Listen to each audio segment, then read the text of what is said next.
Alarming trend has emerged regarding the disappearance of persons in Mareira sublocation in Kumo constituency. Joseph Munyoro, MP Kumo. Thank you, Honorable Speaker. I rise to request for a statement regarding the disappearance of persons in my constituency. Honorable Speaker, pursuant to the provisions of Standing Order 44.2c, I wish to request for a statement from the Chairperson of the Departmental Committee on Administration and Internal Security regarding the disappearance of persons from Kumo constituency. Honorable Speaker, an alarming trend has emerged regarding the disappearance of persons in Mareira sublocation in Kumo constituency. Honorable Speaker, Mr. David Gitau Maina, of ID number 20 as listed there, disappeared on 27 of December 2024, and his whereabouts remain unknown to this day. According to his family members, Mr. Gitau went out to complete a large purchase transaction, and his phone went silent. He has not been seen since. On the same day, Mr. David Jehia Masharia, whose ID is listed, vanished from his home and his location is also unknown. Additionally, Mr. James Buru Kariuki, ID number as listed from Irima village in the same sublocation, disappeared on the same date and has not been located.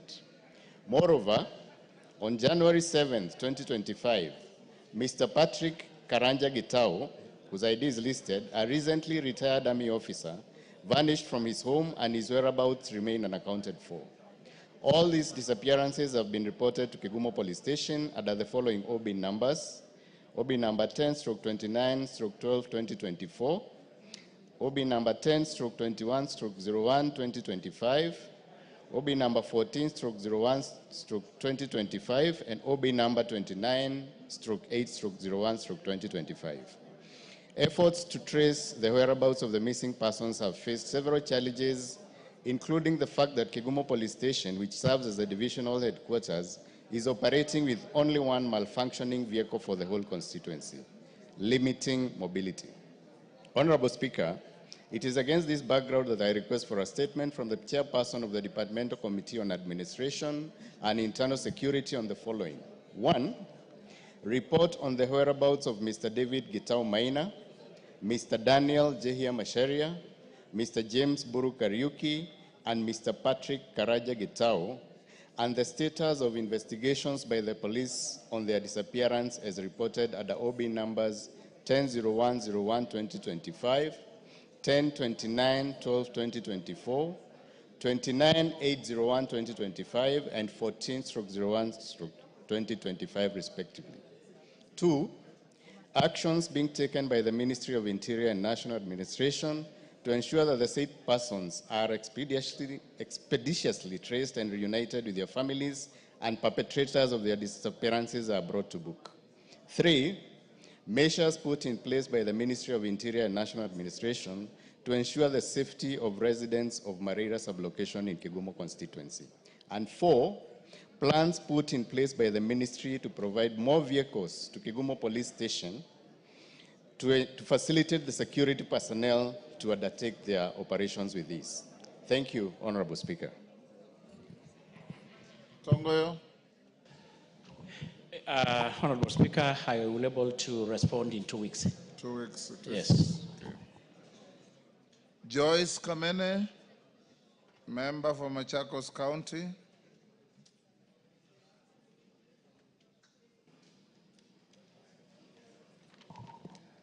Thank you, Mr. Speaker. I have a request for a statement regarding the status of Mavoko Water Supply Project. Honorable Speaker, pursuant to the provisions of Standing Order 44.2c, I rise to request for a statement from the Chairperson of the Department Committee of Blue Economy, Water and Irrigation regarding the status of Mavoko Water Supply Project.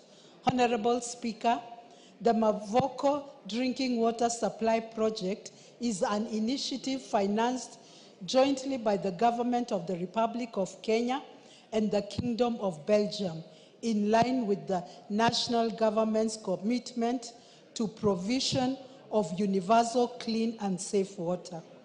The project seeks to increase the water supply capacity to 12,000 and 5,000 cubic meters per day to Mavoko and Syokimau areas respectively. Hundreds of residents who have been hoping to benefit from the project, considering the perennial water shortages in these areas, continue to face challenges owing to the incoordinate delay. Vice Chair, who served as a member, as a chair of that committee in the 11th Parliament, the Honorable Benjamin Nangat, and many other members, Honorable Speaker, who are very diligent.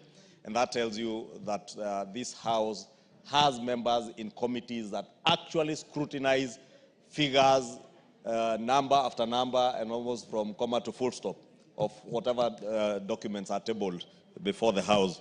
And Honorable Speaker, I want to believe that that matter will now rest and will be taken care of by the relevant committees. Thank you. Thank you. Next. Order number 6, notices of motion. Wanjiku Muya. Wanjiku, you are very mobile. A few minutes ago, you were sitting here. Yeah. Thank you, Honorable Speaker, and thank you for giving me the opportunity. I was lobbying because many members are not aware which motions I'm giving the notice.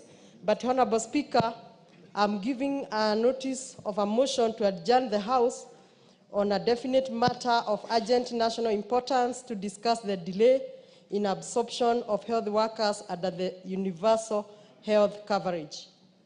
Honorable Speaker, pursuant to the provision of Standing Order number 33-1, I seek leave for the adjournment of the House for purpose of discussing a definite matter of urgent national importance regarding the delay in absorption of healthcare workers under the universal health coverage. Honorable Speaker, in May and June 2020, 8,571 healthcare professionals were recruited on a 3-year contract under the UHC program. Majority of these officers were deployed to the county facilities, while a small number was posted to national government facilities. In 2023, the respective contracts were renewed for a further 3 years. However, whereas the contracts of the health workers posted to national government facilities were renewed under similar terms as those agreed on 2020. The health workers recruited under county government had their remuneration reduced by half. This is contrary to established labor practice of equal pay, equal work, and falls short of the expectation of fair labor principles as enshrined in Article 41 of the Constitution. Additionally, it is noted that whereas the renewed contracts were given by the county government, the salary for the officers is paid by the Minister of Health, which is under national government. Honorable Speaker, in October 2023, the national government assured the UHC staff that they would be transitioned to permanent and pensionable terms. Sadly, in October 2024, the Ministry of Health only transitioned 110 health workers who are under the national government to permanent and pensionable terms, while leaving the remaining health workers engaged under the county government on contractual terms. Honorable Speaker, it is against this background that I seek leave for the adjournment of the House to discuss this matter of great national concern with a view of exploring possible and lasting solution. I thank you, Honorable Speaker.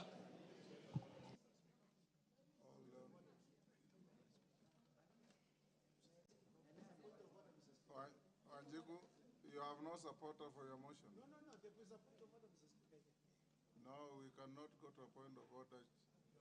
Your notice collapses, you have nobody supporting you.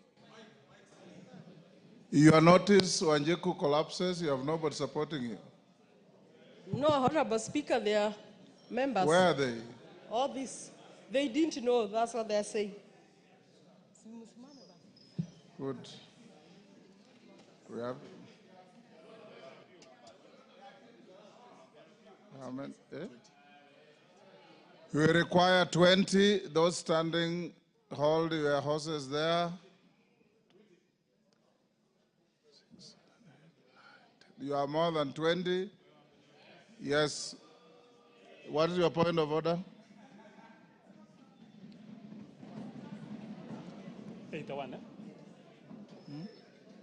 Honorable Speaker. Honorable Bukose, having met the threshold, Yes. you'll only raise your point of order at the time it comes for debate. Okay. Wanjiku Muya, I allocate you 1 hour. The House is sitting up to 9 o'clock tonight, so you will move your motion at exactly 8 p.m.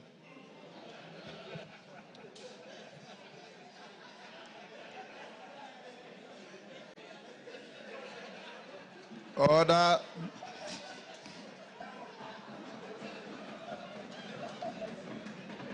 Next order. Order. Honorable Otienda Molo, what is amusing you?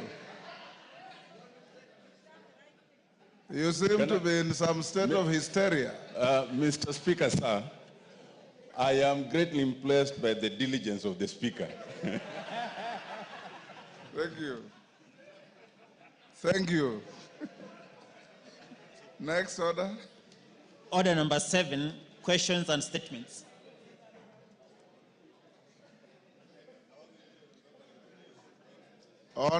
We start with a statement response by the Chair of Health to an issue raised by Esther Passaris. Thank you, Honorable Speaker. Honorable Speaker, as the Chairperson of Departmental Committee on Health, I rise to give a statement on matters concerning the death of Mr. Gilbert Kinyua, which has elicited a lot of debate among members of the public and raised concerns regarding the safety and security of patients and staff in health facilities. In response to these concerns, Honorable Speaker, the committee visited Kenyatta National Hospital on Friday, 21st February 2025, to clarify the issues raised. Mr. Gilbert Kinyua was referred to Kenyatta National Hospital from St. Mary's Hospital, Langata on December 11, 2024, and was admitted to Ward 7B, which specializes in the management of patients with nervous disorders, that is neurological disorders. At admission, Mr. Kinyua had pressure sores, wounds within the pressure points, resulting from prolonged immobility.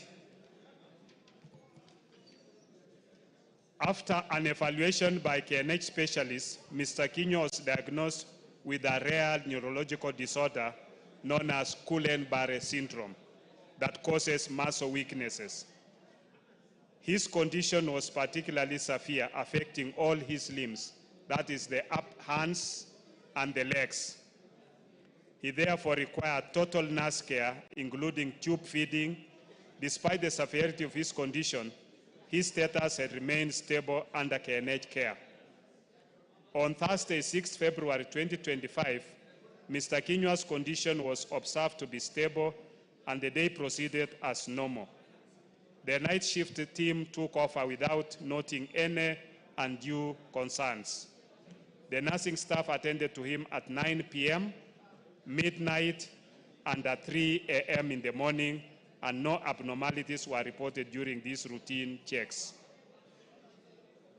On circumstances surrounding the death of Mr. Gilbert Kinyua, the acting CEO, Kenyatta National Hospital, Dr. William Sikilai, who is a physician, informed the committee that in the early morning of Friday, 7th February, during the nurses' ward rounds at approximately 6 a.m., the late Kinyua was found with his face covered by a blood-stained sheath.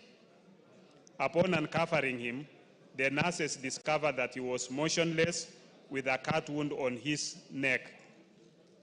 Immediately, the nurse reported the incident and the respective teams were notified for action. Within 30 minutes, the DCI was notified and arrived at the scene. The family members, that's the wife and brother to the deceased, arrived within an hour. The body was moved to the mortuary within the day. The chief security officer informed the committee that Kenyatta National Hospital has an elaborate security system in place, including CCTV cameras in common areas. Additionally, the hospital has officers from the National Police Service station within the hospital and in close proximity to the Kenyatta police posts. In light of this incident, the hospital has heightened and enhanced security measures across the hospital to ensure the safety of more than 1,800 patients, staff, and all visitors. The interventions on patient security and safety by Kenyatta National Hospital. On KNH security and safety governance instruments, the hospital has developed a security and safety strategy, policies, and standard operating procedures. The hospital security human resources comprise of 3 distinct teams that collaborate in ensuring security and safety. These include Kenyatta National Hospital employees, who are 119, outsourced security services 261, and National Police Service officers, together with the NSIS officers. The hospital has installed 331 CCTV cameras and has established a security communication center, which is monitored on 24-hour basis and respecting patients' privacy.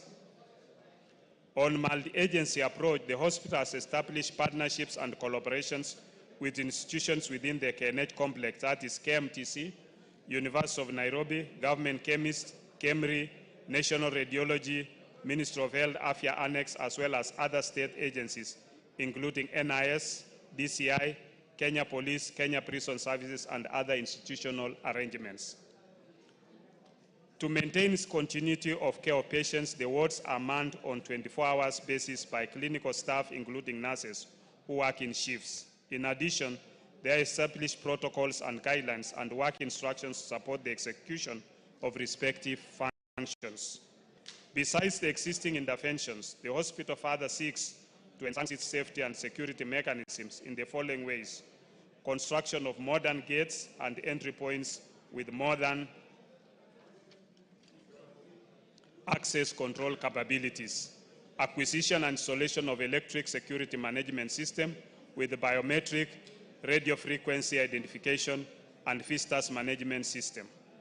Prioritization of KNH as a strategic government installation for provision of armed security on 24-hour basis, 7 days a week by the Critical Infrastructure Protection Unit, and securing the hospital from external threats by erecting a perimeter wall across the hospital with designated entry points.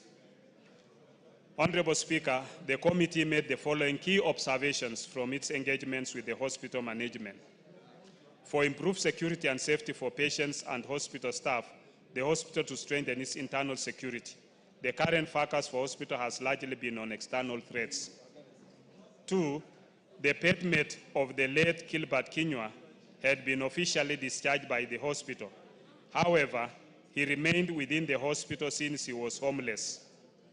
The said patient was being treated and had been diagnosed with diabetes and convulsions and was later taken to a shelter through the hospital's intervention. The shelter had, however, refused to keep the said patient owing to this disruptive behavior. The patient has been experiencing convulsions, which has medically been proven that such convulsions may sometimes manifest as convulsive behavior, where a person acts without later recalling their actions.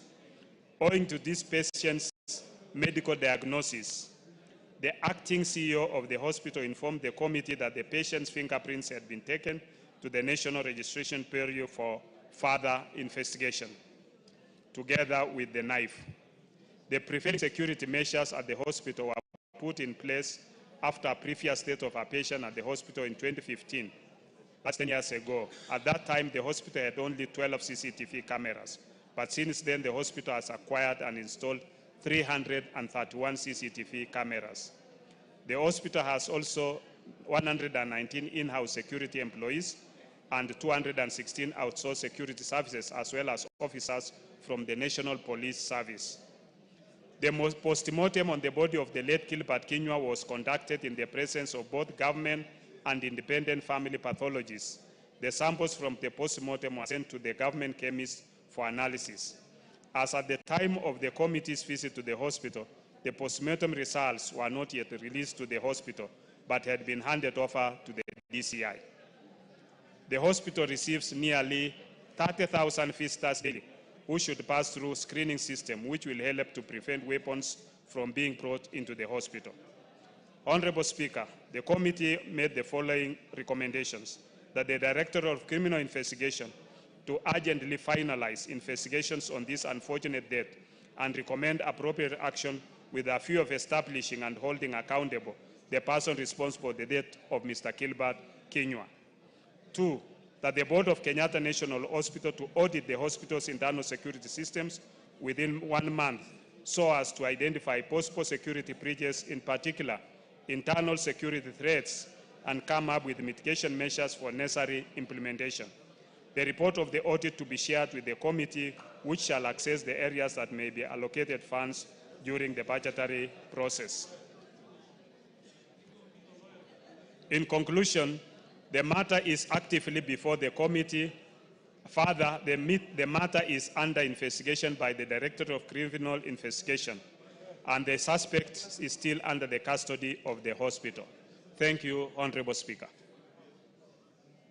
Yes, you've listened to the statement. Thank you, Mr. Speaker. And I had noticed that the committee were at Kenyatta National Hospital while I was away at Pan-African Parliament. But my question is not fully answered. But let me deal with the issue of Gilbert Kinyua. The family actually got in touch with me when I was in South Africa and asked, what do we do? The hospital has said they're going for a post-mortem and we need to have our own doctor. I quickly got in touch with a few doctors and I managed to get the family a doctor to represent them and settle the money of 25,000 for them to be able to have their own independent doctor. They want, the Kenyatta National Hospital has waived they've waived the hospital fee as well as the mortuary charges. But what I'm a bit concerned about is this is not the first time that we're having a death in Kenyatta National Hospital. We had one on 29th of November 2015, Mr. Cosmos Mutunga was found dead. And now that we have the second incident at Kenyatta National Hospital, I believe that from the first one to the second one, if we had improved the security at that point, then why is it that that particular ward was not covered with CCTV? I want to know whether the CCTV cameras 331 were installed after the incident of Gilbert or after the incident of Mr. Cosmos Mutunga. We also have another incident that happened in Moi Teaching and Referral Hospital, Eldoret. Mr. Albert Chiseng he was missing from the hospital bed, and then on the 29th of January he went missing from the hospital, and then on the 9th of February his body was found decomposed near the hospital. So right now my biggest concern and the question that I asked is, what are we doing about investigations? I know it is probably not the Ministry of Health that does the investigation, but we have to have a multi-sectorial approach, because the investigations are what are going to be able to help us improve the quality and duty of care for the patients, the staff of the hospital. The second thing that I want to ask is, what about compensation? Here you are today. The family is looking for over 400,000 to give their loved one a burial, and they don't even have that money. They didn't even have the money for the post-mortem, to have an independent doctor. In this particular case, what is the duty of care? What is the compensation that the family is going to get? Because Susan is young with 2 young children. It's not enough just to waive the hospital bill and to waive the mortuary charges. They have a burial. They also have children that need to go to school. They have counseling needs for the entire family. So since the government should be culpable, what are the compensations? Do they have insurance? Is there a way and a mechanism to compensate this family, not just this one, but all the other families? And what is the status of the investigation? Thank you, Mr. Speaker. Yes, Dr. Bukose. Thank you, Honorable Speaker. I hear the Honorable Esther Passaris. I think the basic facts that we should be able to put in place is that Gilbert Kinyua was paralyzed before being admitted in the hospital. He had Guillain-Barré syndrome, severe form, where he could not move his limbs, both the hands and the legs. And he was paralyzed in the hospital and being fed with a tube. Is he responding to what you have asked? And being fed with a tube. The hospital was taking care of him. The hospital has cooperated with the DCI in terms of investigations that are ongoing, so that the culprit can be brought into book and the justice be delivered. I don't think at this stage we should be discussing the issue of compensation. There is a mechanism for which compensation can be sought. And at this stage, I think it is too premature for us to start thinking of compensation. Secondly, you've asked about the CCTV cameras, the 331, whether they were put after the incident of Kinyua or after the 2015 incident. They were put after the 2015 incident. As of the issue about the issue of Eldoret, I think that is not a matter that is before the committee, and therefore I cannot be able to respond on that issue. And the Honorable Esther Passaris, while she was in South Africa, she asked me for the number of Dr. Sikilai. At that time, the CEO, Dr. Kamuri, had resumed, and I gave her the number. So I think there are other mechanisms which she can pursue to follow up and see how the family can be assisted. Thank you, Honorable Speaker. Yeah, Passaris. Mr. Speaker, you know, while I know that Parliament has immunity to discuss everything, I mean, I am definitely going to sit with Susan, the wife of the deceased, because what she told me that her husband was diagnosed with Parkinson's, and for me, whatever stage, whatever care that the hospital was providing, which we appreciate, the one thing that they needed to provide, which they never provide, was to keep the patient safe. In the state that he was in, somebody walked into that hospital, slit his neck. Order, Esther Passaris. You know, you are not making statements of fact. The investigations are ongoing, and the statements you are making can easily prejudice those investigations.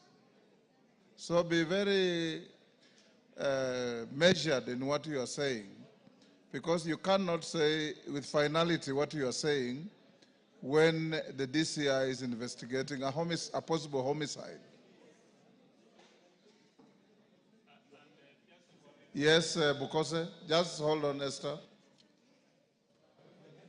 The doctors who are attending to this patient, the diagnosis is Guillain-Barré syndrome. It is not Parkinson's disease. And that is confirmed by the acting CEO, Dr. Sikilai, and the medical doctors in the hospital. So it was not Parkinson's. And the patient was referred from St. Mary's Hospital with bed sores. That means wherever the patient was not moving. The patient was paralyzed and was in bed and developed wounds on pressure points. And therefore, when the patient was brought to Kenyatta, to Kenyatta with wounds or in the pressure points.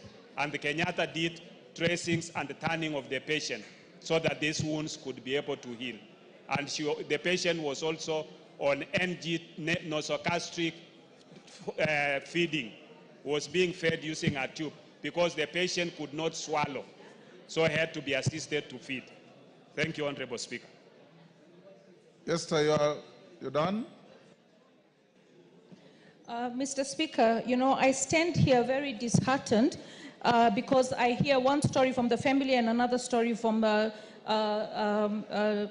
chair of the committee. What I want to say is that we have a family that is in distress, a family that is in need, and it's not premature for us to start discussing compensation, especially since from the date the incident happened up to today, if the surveillance cameras were there, I can't understand why we have not made any arrests up to now. If you don't arrest somebody in the next 24 hours or 7 days, then you really have weakened your case. And I really feel that it's time for us to discuss compensation. And I hope that the chair will answer the other questions that were contained in the question, the main question, which include the other patients who have died in our referral facilities. Thank you, Mr. Speaker. Mukami, I notice you have a request for a statement on the same patient. Yes, Honorable Speaker. You may go ahead and seek clarifications from Bukose, the chair. Thank you, Honorable Speaker.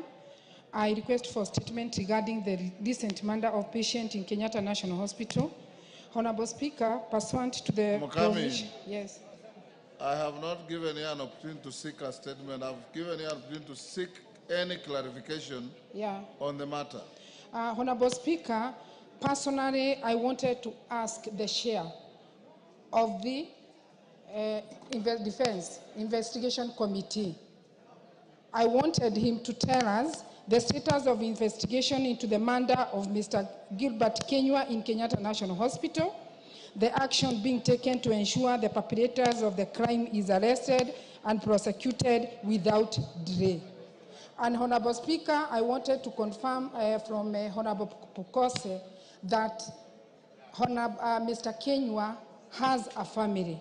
He has a wife and children, and he's from Mukurweini. Because from his statement, he has said that he was dumped in Kenyatta Hospital, he doesn't have any family. So I wanted the clarification from the chairman of the committee. Thank you. Honorable Pukose, did you say he was dumped in Kenyatta Hospital? Honorable Speaker, I didn't make that kind of statement. And the Hansard can bear me out. What I said is that the patient was referred from St. Mary's Hospital to Kenyatta National Hospital. Yes. It is the other patient who was neighboring Kenywa that he was a patient who was abandoned in the hospital with diabetes and convulsions. After he was treated and recovered, the Kenyatta National Hospital looked for him a place to be taken care of in some of the homes. When he was taken there, after a few days, because of his behavior, which was erratic and unpredictable, the nursing home refused, and he was brought back to Kenyatta. This other patient now is the one who was staying in the next bed to patient Kenywa. So it is Kenywa has a family. He was referred from St. Mary's. I did not say he was abandoned. Mukami, on the status of investigations, you can look at the statement. I think he gave a fairly elaborate description on the status of investigations. Thank you, Honorable Yes, Speaker. Dr. Nyikal.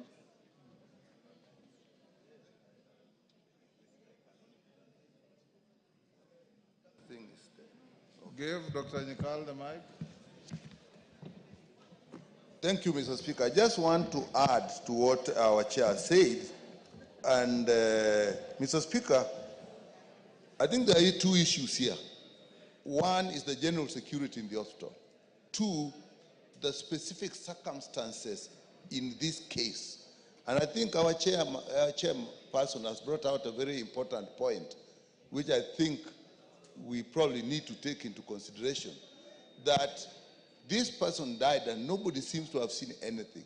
And yet this person actually was sharing a room with another patient who himself was actually not unconscious, was active. And this person actually had convulsive disorders and disruptive behavior for which he has been sent away from the home that the hospital had found for him. So the important fact here, and I think the investigations will take that into consideration, as our chair has said, is this arrangement that there's this other person who is unwell, who has a disorder that can actually affect his mental status. I think we don't probably, as you said, want to go much into that, but I think once that has been brought out, the investigative officers are in, and we did bring out to their attention to the attention of the investigative officers. That is an extremely important follow-up. but it is now their duty. But the committee did bring out and note that fact. Thank you, Mr. Speaker. Honorable Kagusha. Thank you, Speaker. It's important to note that once a patient is actually in a hospital, it becomes the responsibility of the hospital to ensure that the security of that patient is guaranteed. Honorable Speaker, the way the investigation has been going seems to be pointing towards the bedmate or the neighbor to the extent that he's the one who might have terminated the life of this patient. And very important questions linger in mind. How did this patient also have a knife in the hospital?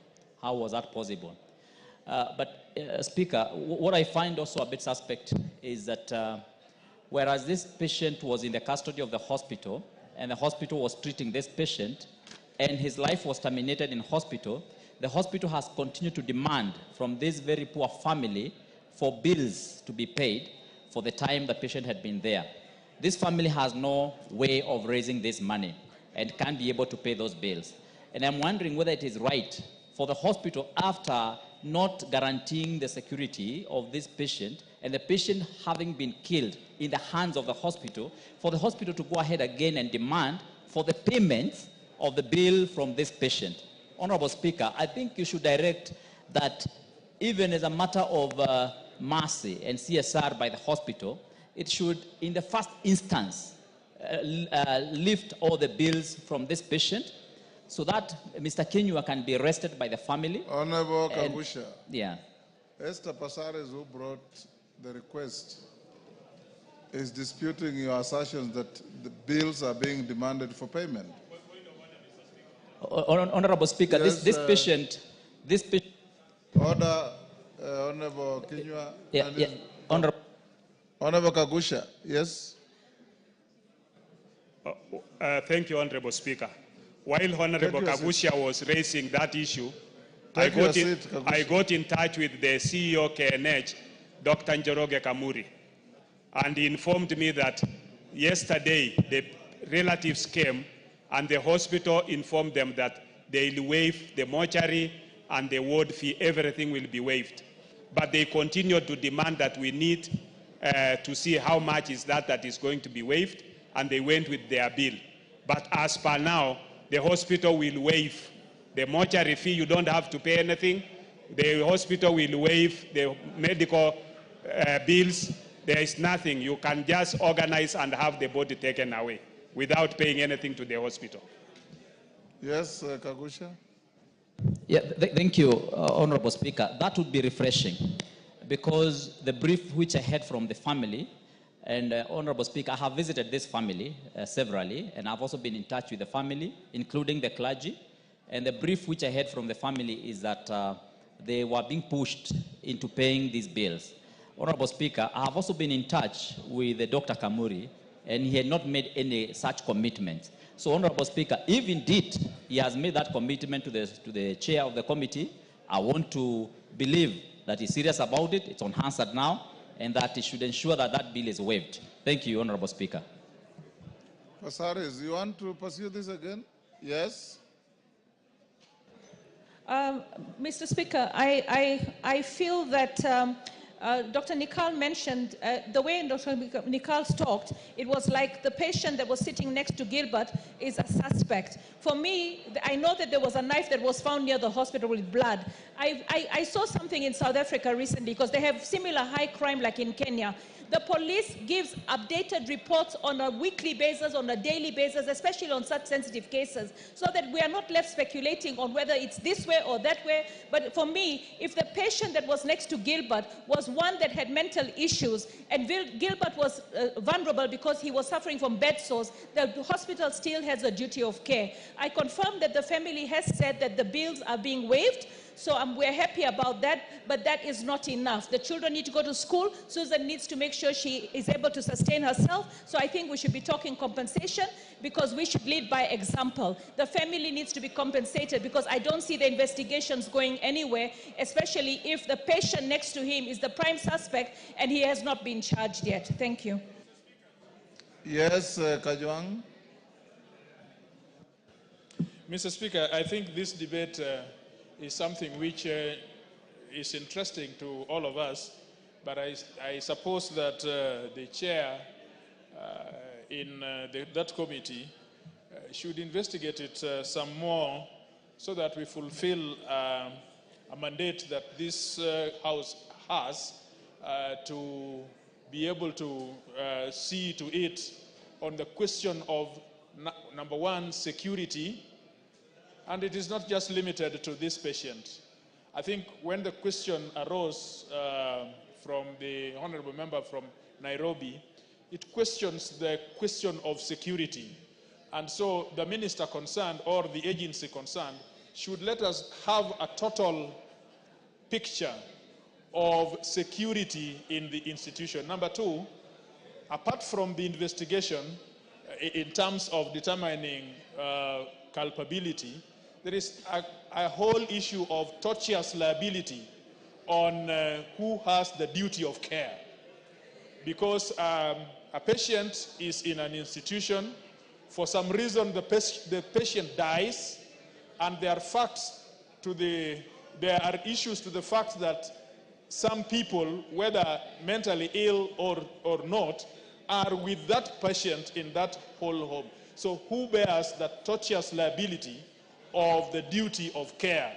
So I think that without us giving so much information on this, probably, Mr. Speaker, with a lot of indulgence, you may want to ask the chair with specific assignments to go and investigate this thing so that we can have an oversight function or role on these matters. Thank you. He already said that the DCI will be sharing the progress on investigations on this matter.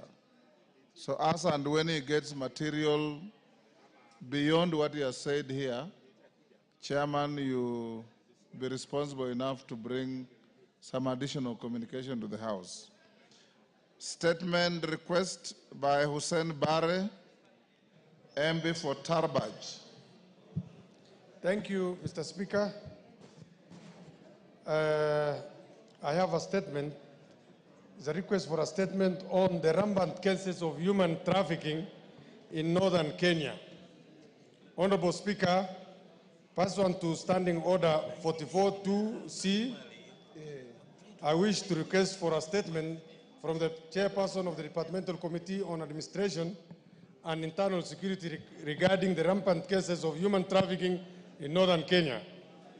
Honorable Speaker, recruitment agencies, though opaque, are operating in Wajir, Mandera, Garissa counties, and they prey on the hopes and dreams of the young generation, enticing them with the promise of a brighter future abroad.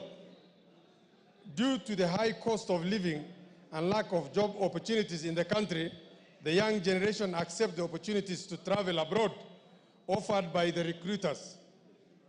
Unfortunately, the victims are handed over to human traffickers locally and abroad who demand ransom from their families for them to be released.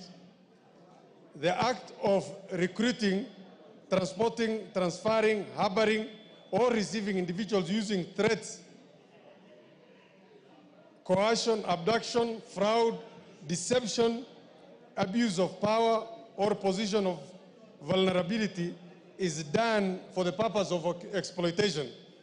Honorable Speaker, it is against this background that I request for a statement from the Chairperson of the Departmental Committee on Administration and Internal Security on the following.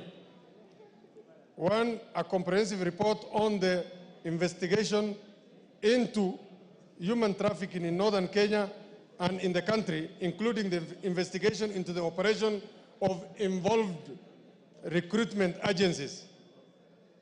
Measures being taken to ensure that the families and individuals who suffer these atrocities get injustice and rehabilitation.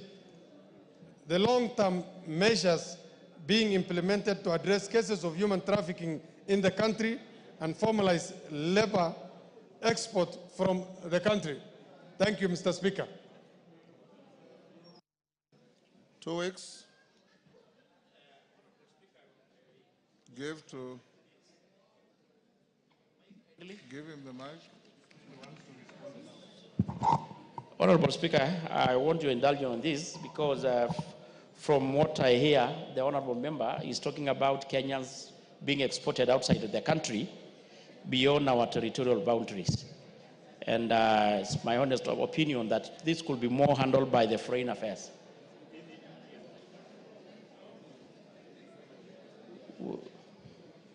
Where the question is about human trafficking in northern Kenya, not out of northern Kenya. But beyond our territorial boundaries, Honorable Speaker. Okay, Clerk, can you check and see whether we can reassign the statement to Foreign Affairs? Be that as it may, whichever committee handles, they will respond to you in 2 weeks. Rahab Mukamiyo has his spent, so we skip that.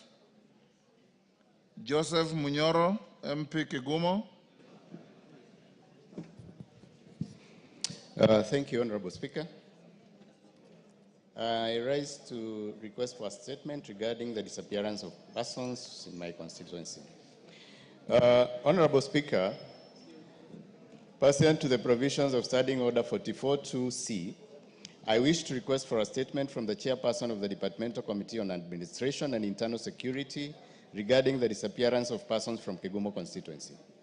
Honorable Speaker, an alarming trend has emerged regarding the disappearance of persons in Mareira sublocation in Kigumo constituency. Honorable Speaker, Mr. David Gitau Maina of ID number 20 as listed there disappeared on 27 of December 2024 and his whereabouts remain unknown to this day. According to his family members, carbon economic development. However, the enforcement remains a challenge with a significant portion of charcoal production remaining unregulated, further contributing to adverse effects of climate change. Honorable Speaker, it is against the background that I request for a statement from the Chairperson of Departmental Committee on Environment, Forestry and Mining on the following. 1. Immediate measure that the Ministry for Environment, Climate Change and Forestry to putting in place to curb the ongoing destruction of forests in Magadi region for charcoal. Mike, there's one across after Kasheri. Now you have one. Thank you, Mr. Speaker.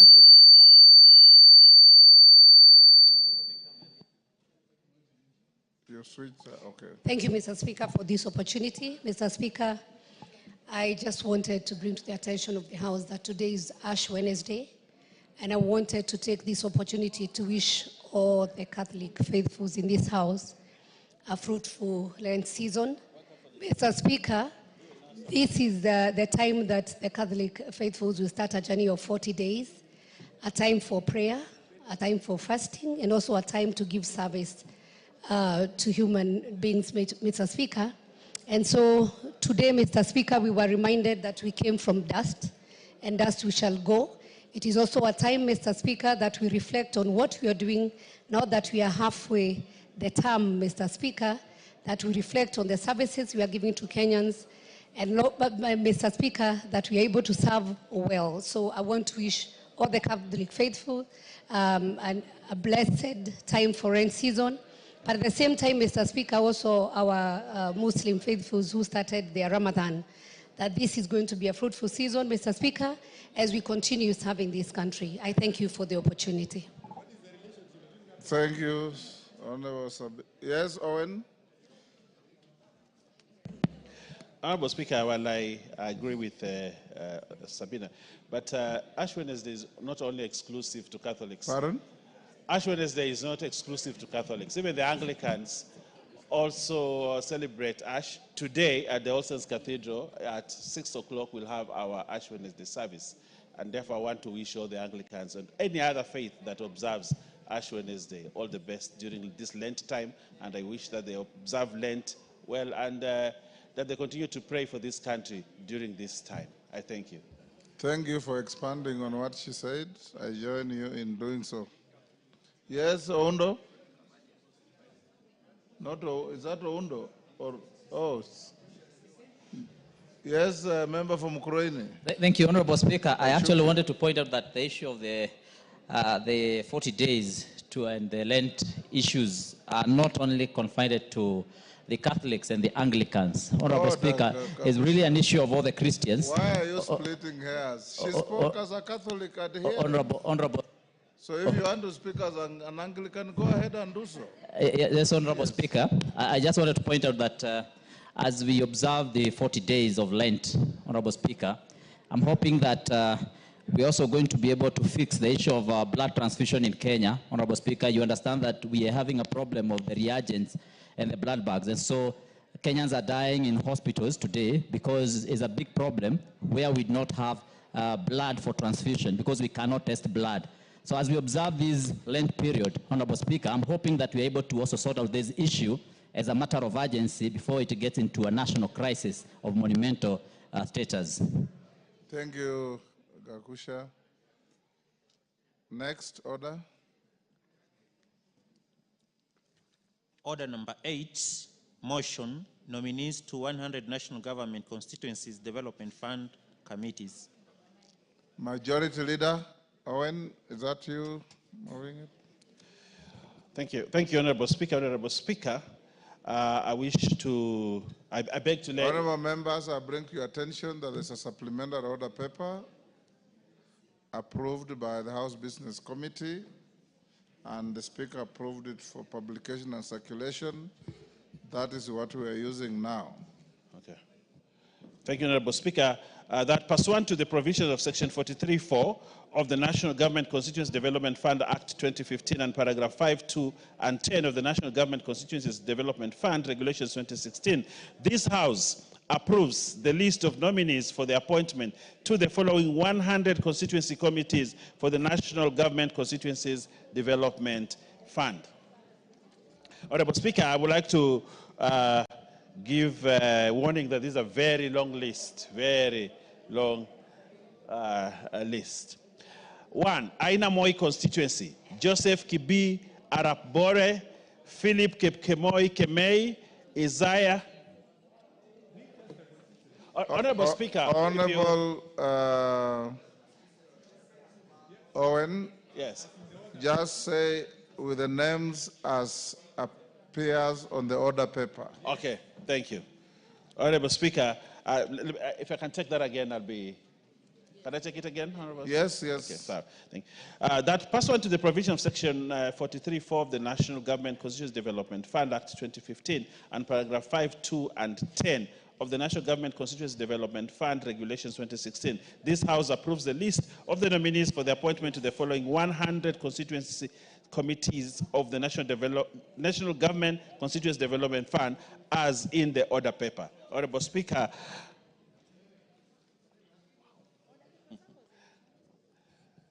Honorable Speaker, as members are aware, the National Government Constituency Development Fund, NG-CDF, plays a crucial role within constituencies in addressing socio-economic development in key areas, including education, that is bursaries, infrastructure, healthcare facilities, water projects, security infrastructure, and youth empowerment initiatives. Honorable Speaker, the fund primarily focuses on grassroots development initiatives with its operations and management done by Constituency Development Fund committees established by Section 43 of the NG-CDF Act Cap 414A.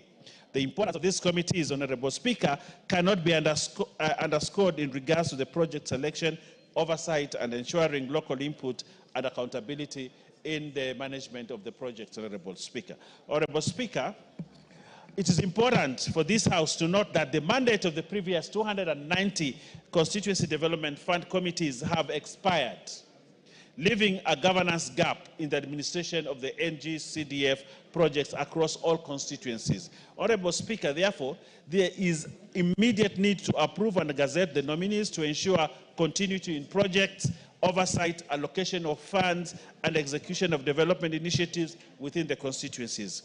Honorable Speaker, aware that these committees are crucial in the operation of NG-CDF at the constituency, I am urging the remaining 119 constituencies to send the proposed names to the board for scrutiny and subsequent submission to the House. Honorable Speaker, you note that 190 constituencies have not presented their committees for approval by this Parliament. So, Honorable Speaker, I want to urge members to ensure that if they have not submitted names for their committees, to do so immediately so that we expedite the process. Honorable Speaker, the processing of these nominees is done by the NG-CDF committee, which is yet to be reconstituted. Therefore, the House has been given the responsibility to scrutinize the list of the nominees and approve them in accordance with the provisions of NG-CDF Act and our standing order.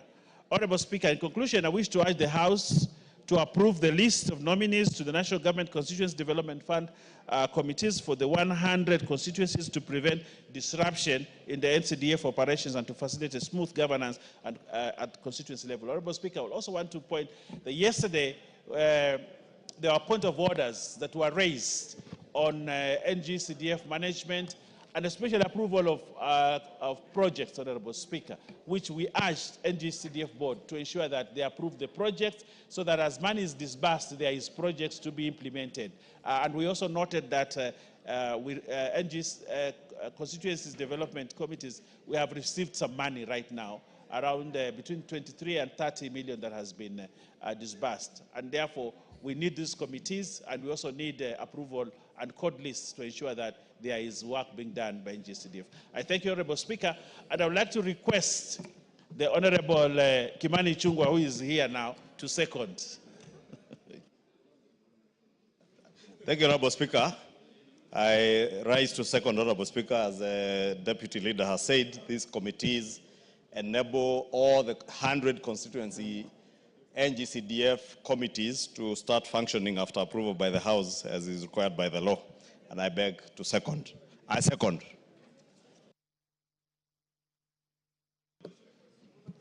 Order, honorable member. Order. Order, members on their feet. Take your seats. Take your seats.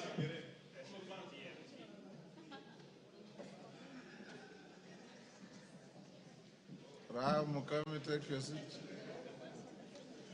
Honorable members, I propose the question at order number 8, which is that pursuant to the provisions of section 43(4) of the National Government Constituency Development Fund Act, NG-CDF 2015, and paragraphs 5(2) and 10 of the National Government Constituency Development Fund Regulations 2016, this House approves the list of nominees for appointment to the following 100 constituency committees of the National Government Constituency Development Fund as set out on the order paper.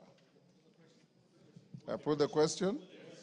I now put the question, which is that pursuant to the provision of section 43(4) of the National Government Constituency Development Fund Act, NG-CDF 2015, and paragraphs 5, 2, and 10 of the National Government Constituency Development Fund Regulations 2016, this House approves the list of nominees for appointment to the following 100 constituency committees of the National Government Constituency Development Fund committees as set out on the order paper.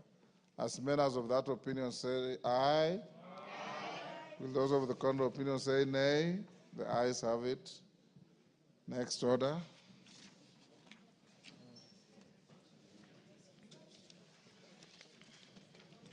Order number 9. Order number 9, motion, reconstitution of specified committees. Yes. Yeah. Yes.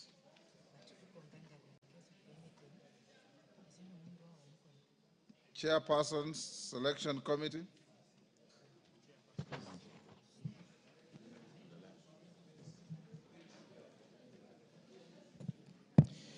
Thank you very much, Honorable Speaker. Honorable Speaker, I beg to move that pursuant to the provisions of Standing Order number 175 and further to the resolutions of the House on 27th October 2022, this House approves the appointment of members to the respective committees of this House, of the House, as specified in the schedule to the supplementary order paper for 5th March 2025 in this afternoon sitting. Honorable Speaker, by the making of the standing order, Honorable Speaker, there are specific committees whose terms came to lapse at the beginning of this session.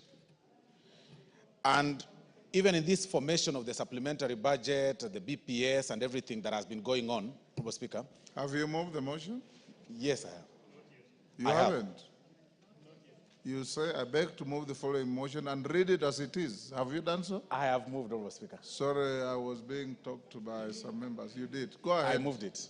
Sorry, two members were conversing with the Speaker. Well guided, Honorable Speaker. So, Honorable Speaker, as I was saying, through the making of the standing order, there are some specific committees whose term came to an end at the lapse of the last session. And it really brought a lot of, the committees have not been sitting, of course, for this period. And I must say that the leadership of this House, both the minority and majority, have burnt midnight oil, Honorable Speaker, to even come up with this list. It may not be pleasing to all sometimes because our officers, Honorable Speaker, have been very busy. We've been approached by honorable members from all quarters, of course, lobbying for specific committees, maybe perhaps out of their expertise or interests or whatever reasons, Honorable Speaker. But I want to say this, that this House is very wealthy of very experienced and rich CVs, Honorable Speaker. This House enjoys people from different fields. We have experienced lawyers here, we have teachers, we have different professions, we have doctors. I mean, it is important that we share such experiences, Honorable Speaker, through these committees, even as we, try to realign our experiences and share ideas, Honorable Speaker. So the formation of these committees, Honorable Speaker, hasn't been very easy. Hasn't been very easy, Honorable Speaker, because there are so many factors to look at when you're coming up with even a single name. When you pull one, you affect the other. There is a question of regional balance. There is a question of gender. There is a question of experience. There is a question of party politics. There is a question of coalitions. So it hasn't been very easy, Honorable Speaker. And the House leadership has met, if I count, Honorable Speaker, the House leadership has met more than 16 times in coming up with this list that we've seen here. That had we extended by a day, even this list that you see today here would not come here the same as it was yesterday. Because any name that you touch from this angle, it must affect a particular angle. And we did not really look at, when we were coming up, Honorable Speaker, with this list, we didn't look at this, what people could imagine perhaps that, political pronunciations outside there, political persuasions. It was basically on political affiliations, if you are Kenya Kwanza, like the standing order provides, or Azimio coalition. It was also on the question of gender. It was also on the question of regional balance, because you really can't have two or three. For example, the committee, Honorable Speaker, that really had a lot of interest, the committee of the budget and appropriation. I mean, over 90 members showed interest, Honorable Speaker, to be members of the budget and appropriation committee, which wasn't very, very easy, Honorable Speaker. It wasn't very, very, very easy. I mean, 90, yet the provision of the standing order only provides for 27, Honorable Speaker. So the only way one can balance such, Honorable Speaker, is through coming up with a formula. And that formula, as I've said, Honorable Speaker, is the regional issue, the question of gender, the question of political affiliation, and negotiations and counter-negotiations, Honorable Speaker. So this hasn't been very easy, and that is why we really urge this House to support this list as it is. But even as we move forward, Honorable Speaker, there has also been a lot of politics as far as the formation is concerned. That perhaps, because by the lapse of these committees and the formations, or somebody wants to be moved as chair from this particular side to the other. So, Honorable Speaker, it hasn't been very easy. And I want to say that it is this House, it is the members that have been selected upon being passed by this House, Honorable Speaker, that, that will sit down within 7 days and elect their own chairs, Honorable Speaker. Let it never come out there for political reasons that, you know, perhaps the leadership is going to have so-and-so appointed as chair, so-and-so ejected as chair. I mean, those powers are not a preserve of the House leadership, Honorable Speaker. It is the prerogative of the members that sit in those committees to elect the chair that they want, Honorable Speaker, so that people don't use such for politics. If you lose elections in the particular committee that you've been placed, please do not blame particular leaders or bring the issues of politics and political persuasions, which are neither here nor there, Honorable Speaker. So, Honorable Speaker, these committees, upon being passed by this House, the membership, as indicated in the schedule, Honorable Speaker, have 7 days to sit and elect their chair and vice chair. And then they come up with a schedule of their programs. And of course, there are so many urgent matters that needs to be handled. Several matters, Honorable Speaker, all along in the past 2 weeks have been handled by the Liaison Committee. And I'm sure the Liaison Committee has really heard through the chair, your deputy, Honorable Speaker, they've really been very, very busy moving around the corridors to do the work that the particular committees or specific committees ought to have done. And that is why we are the committees, Honorable Speaker. Once they form, they elect their chairs and vice chairs, move with speed. Urgent matters should be handled, should be expedited with speed. The issues of the NG-CDF, Honorable Speaker, the issue of budget policy statements, the issues of the supplementary budget, all those other issues, Honorable Speaker, should be handled by these committees once they've been formed. So, Honorable Speaker, I therefore beg to move in the amended form the Committee on Regional Integration, Honorable Speaker, to also include the Honorable Irene Mayaka, who should or who will replace the Honorable Orero Peter Ochieng. And that is in the amended form, Honorable Speaker. The Committee on the Regional Integration. It is, in particular, let me check the page, Honorable Speaker.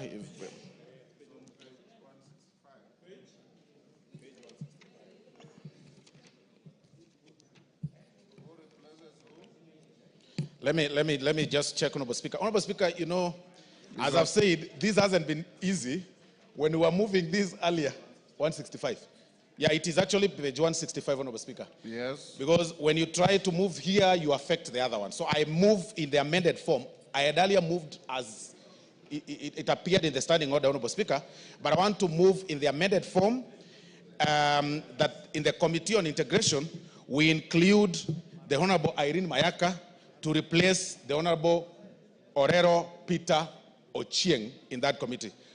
I move, Honorable Speaker, and I request the most gracious minority whip, the Honorable Millie Odhiambo, to second. There can't be anything out of order. The motion has not been seconded. Irene? Sorry, not Irene, Millie? Thank you, Mr. Speaker. Mr. Speaker, I ask to second this motion. And Mr. Speaker, I wish to indicate... You are seconding as is or in amended form? In amended form, sorry, Mr. Speaker. I wish to second the motion in amended form, Mr. Speaker. And in seconding, Mr. Speaker, I wish to indicate, just as the majority whip has indicated, that there are committees that whose terms have expired mid-term, Mr. Speaker, and therefore are being reconstituted. But, Mr. Speaker, there are also members that have shown different interests in different other committees, and there are also some vacancies that were rising either because a member has passed on or because a member lost the seat. And so, Mr. Speaker, we have done that as well. Mr. Speaker, one of the things I would wish to indicate is that when we are doing this process, I requested our side for members to show interest in different positions. Mr. Speaker, more than 40 members indicated interest in changing committees. And Mr. Speaker, with that in mind, and again, I think the majority whip indicated that most members were interested mainly or primarily in 4 committees, including one committee in which I serve and I've actually had to let go of the committee. And Mr. Speaker, despite that, you will still find that members are still, some members may not feel like their interests have been met. We just wish to indicate it would have been my wish and my choice that everybody got what they wanted, but unfortunately the positions that are there are not enough. I would also wish to indicate, Mr. Speaker, that members can also borrow from me. Last parliament, I was only in one committee, but I'm here again still serving my 4th term. So sometimes it's not committees that make a difference. It's the work you do in this house, and it's the work you do for your constituents. Mr. Speaker, one of the things that we took into consideration, of course, is the issue of gender, is the issue of regional balance, is the issue of ranking, amongst other factors, Mr. Speaker. But of course, Mr. Speaker, in the process, some of the members may not have got what they wanted. And Mr. Speaker, one of the things that I want to reiterate is the fact that after this process, and we go through elections, Mr. Speaker, there will be a second round of reorganization. So I want to encourage members that have not got the committees that they are interested in to hold on and wait for the second level of reorganization. Otherwise, Mr. Speaker, I do second and thank Honorable.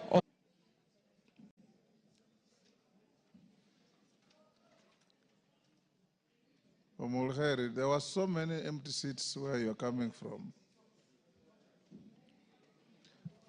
Honorable members, I now propose the question at order number 9, which is that pursuant to the provisions of the Standing Order 175 and further the resolution of the House on 27 October 2022, this House approves the appointment of members to the respective committees of the House as specified in the schedule to the supplementary order paper for 5th March 2025 afternoon sitting, subject to the amendment appearing at page 5 on the Committee on Regional Integration, where at number 16, Irene Mayaka, Honorable, replaces Honorable Orero Peter Ocheng, MP.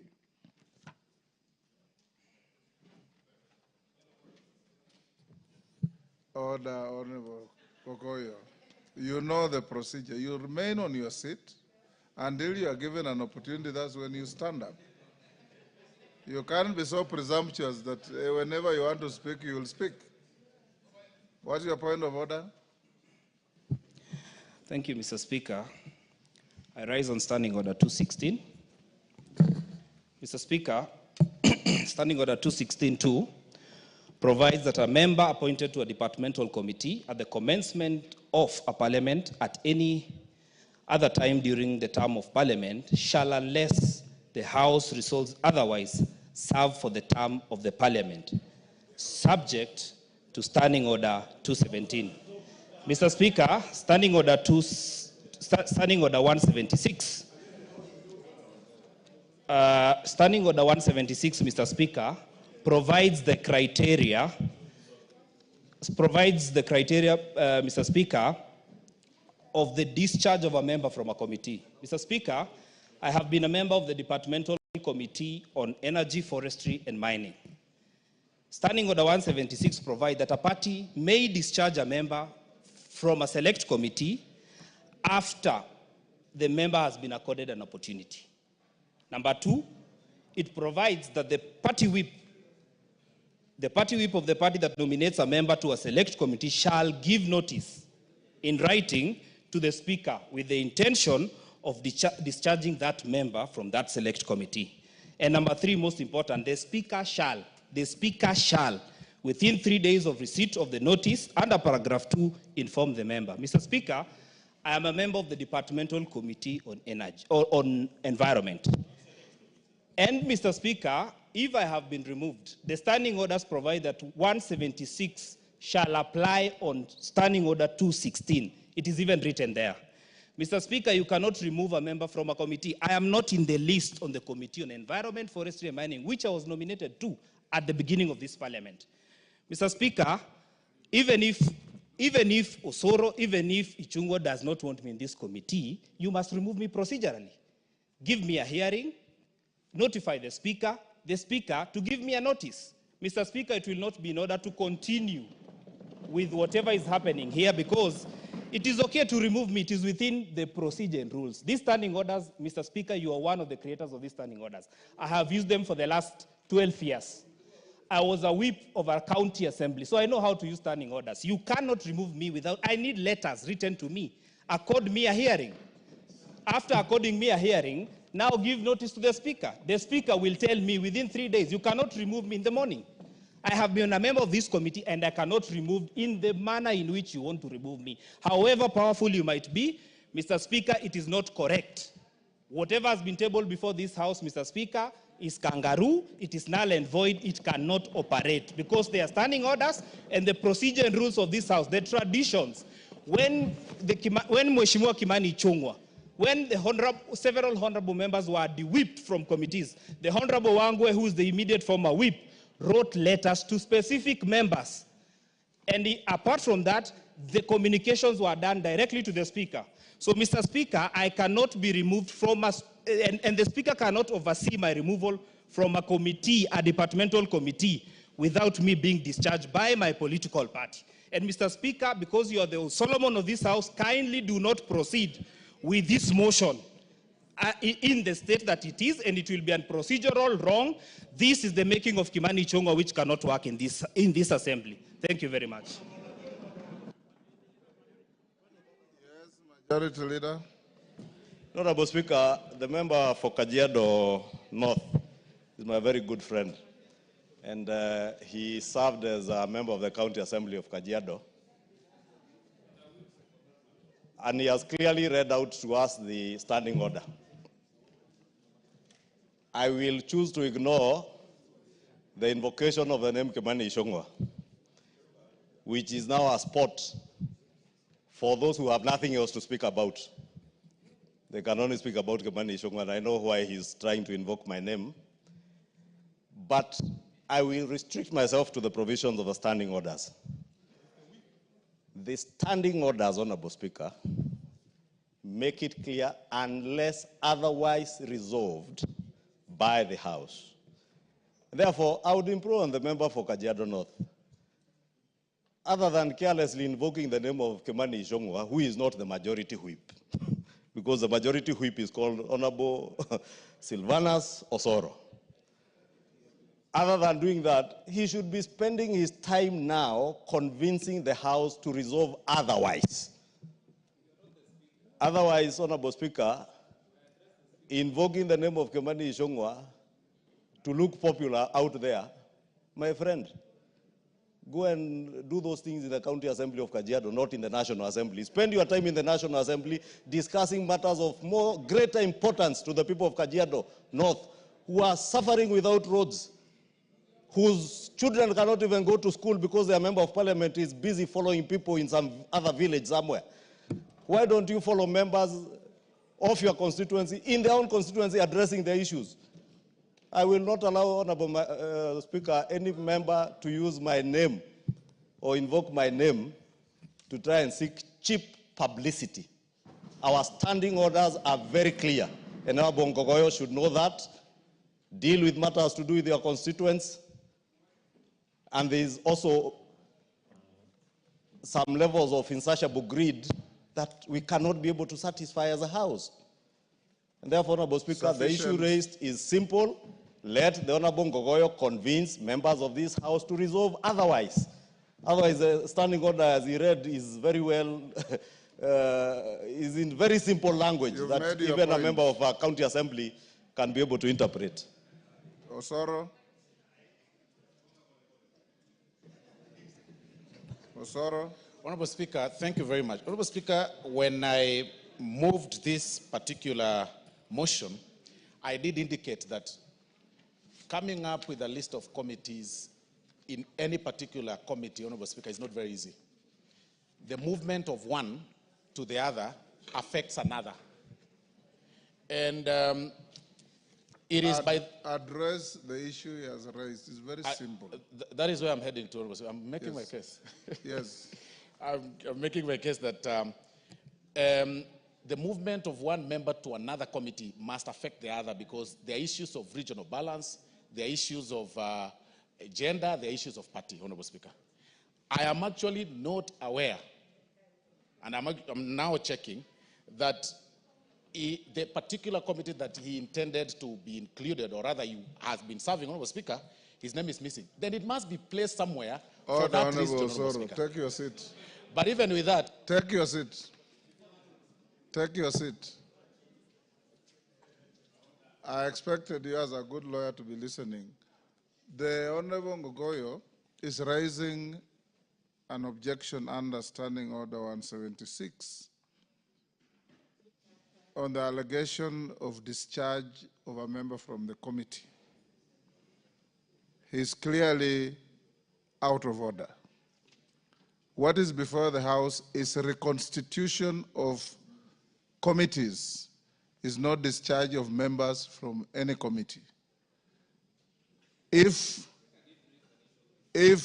you looked at your standing orders very well, we are dealing with the reconstitution of committees, and it's up to the House to resolve that the list brought by the whips is voted for in the affirmative, whereafter committees will be reconstituted, or voted on in the negative, whereafter I'll send them back to the drawing board to reconstitute the committees. When a member is singularly or with another discharged from a committee, that will then come in a separate form, and I'll address it when it does come. So you're out of order. Order, Ngogoyo. Yes, Kiamba, is that Kiamba? Thank you, Honorable Speaker, and I have a point to express in relation to the committees. Last time, some of us never got departmental committees. We went to the chairs concerned, we explained, and even up to now, we have not gotten departmental committee. I find this very marginalizing and not even having an altar of accountability.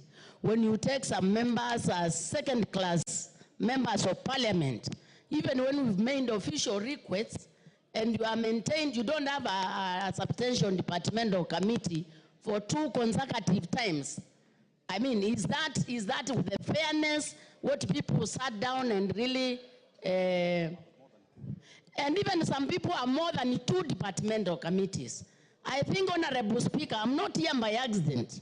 I'm here by design, and I'm here representing people who need to hear my voice in areas which matters. So I think that needs to be considered. Thank you, Honorable Speaker. Thank you. Yes, Ondo. Chair, I have keenly listened. The Speaker. Yes, Speaker. Yes. I've keenly listened to the sentiment raised by members. I've also keenly listened to presentation by the majority whip. And the Honorable Chair was in the issue Honorable Speaker. Sorry, Speaker. Honorable Speaker, yes. I just hope and pray that the statement made by the majority whip on the issue of appointment of chairs and vice chairs is a true statement not meant for the public gallery. Honorable Speaker, members of parliament are here by design, having been elected by their people. When they go to those committees, we do hope and pray, Honorable Speaker, that in your wisdom and in your good guidance to this House, do not allow, do not attempt, or do not permit, where issues are raised, allow the members to exercise democratic rights, elect their leadership without interference from other quarters. I don't want to believe and trust it has gone unanswered, would have no other interference from any other quarter. Oundo. Thank you, Honorable Speaker. Honorable Oundo, the Speaker has no role in the election of chairs of committees. The dynamics I've been in this space for quite some time. And when you go to committees, you have your vote. You're also subject to your whipping.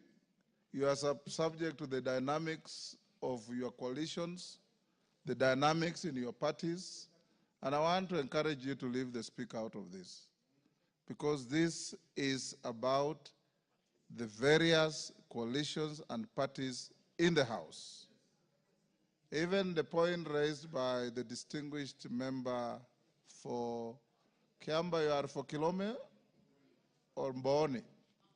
Makueni.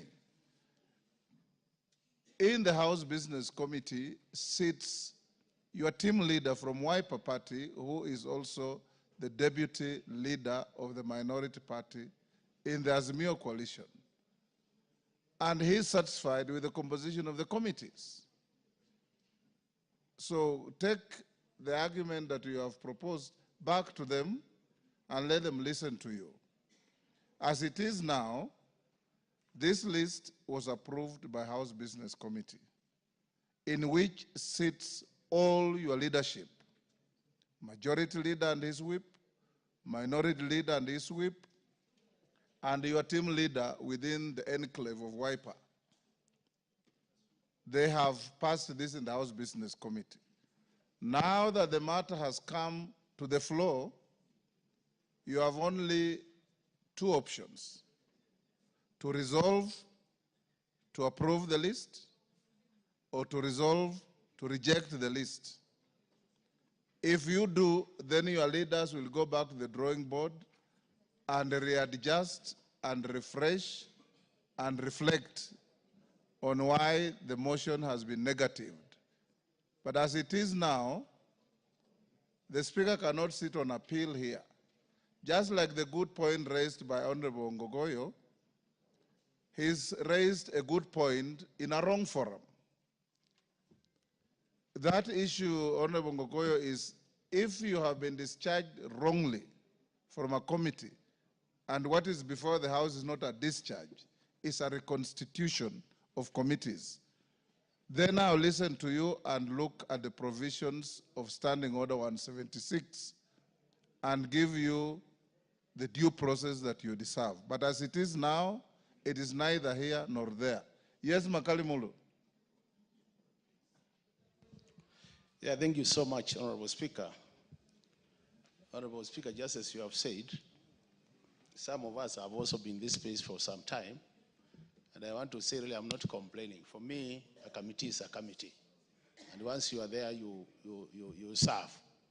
But I think there are some facts, we must put them on record, so that as we go to the future, they will inform this House.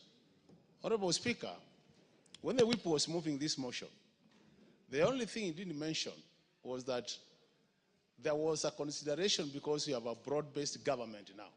That was also considered, Honorable Speaker. Why am I saying it was considered? Honorable Speaker, I've been a member of public debt. I've been the first chair of that committee for the last 2 years and a half. And us as Wiper, we did agree that our members should remain in their respective committees without any movement. And I'm sure my party leader, my leader in the House, Honorable Mbui, that must have been the position. But as you can see, Honorable Speaker, I've been moved to another committee, and I have no complaints. I will serve there faithfully, I can tell you, Honorable Speaker. But I want leaders here to learn. The majority leader of this House in the 12th Parliament was my chairman in the Budget and Appropriation Committee. And because of his political considerations, he was moved to other committees. And I thought this year, he would take this opportunity and make sure that members are not punished for relating the different individuals, Honorable Speaker. So, even though we don't want to say it, the truth of the matter, Honorable Speaker, is if we want this House to move to the next level in terms of democracy, we must allow members of this House to be in committees as they request. It is very unfortunate you find our members to departmental committees, Honorable Speaker. Some of us are in two select committees.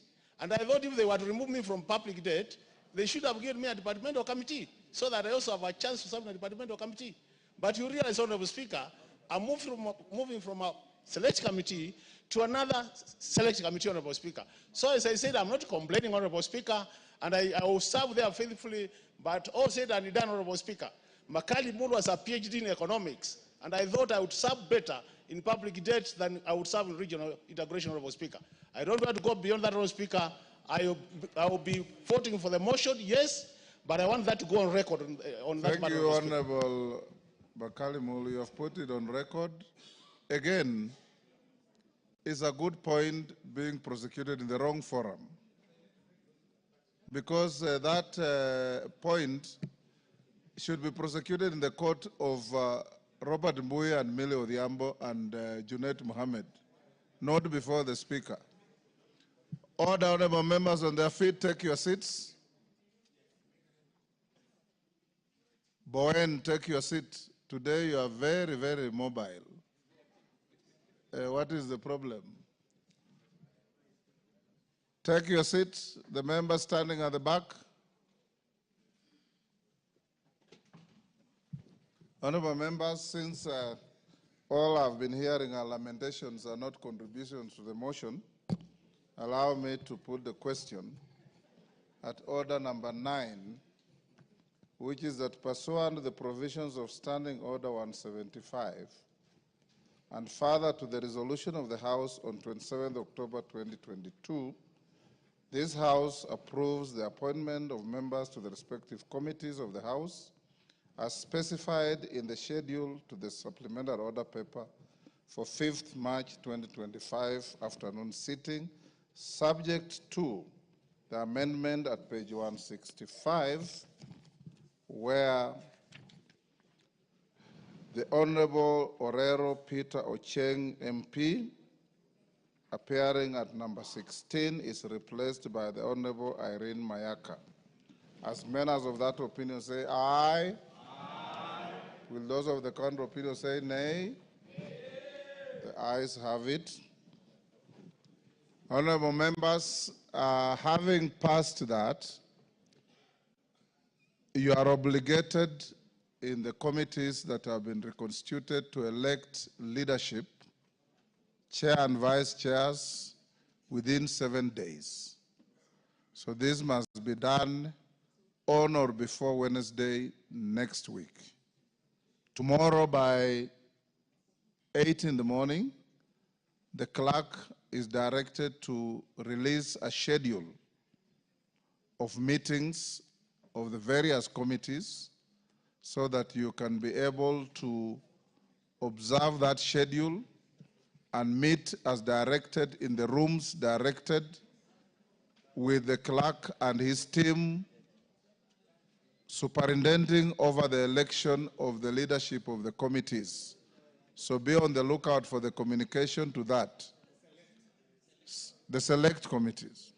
Secondly, Honorable Millie Odhiambo was sufficiently clear in her contribution that where the order members, that where there are gaps or there are issues to be addressed like the one of Ngogoyo, Makalimulu, and so on, it is work in progress.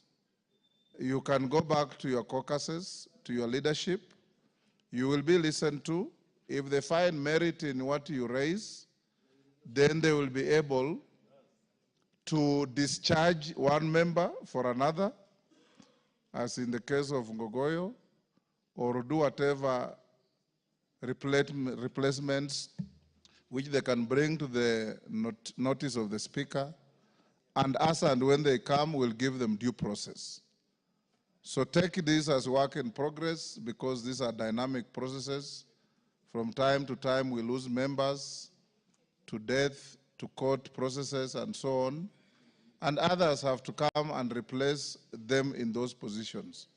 So it's directed so. By tomorrow morning, the clerks, and start organizing yourselves to elect your leadership. Finally, the chair of every committee or vice chair is elected in accordance with the dynamics that you all know.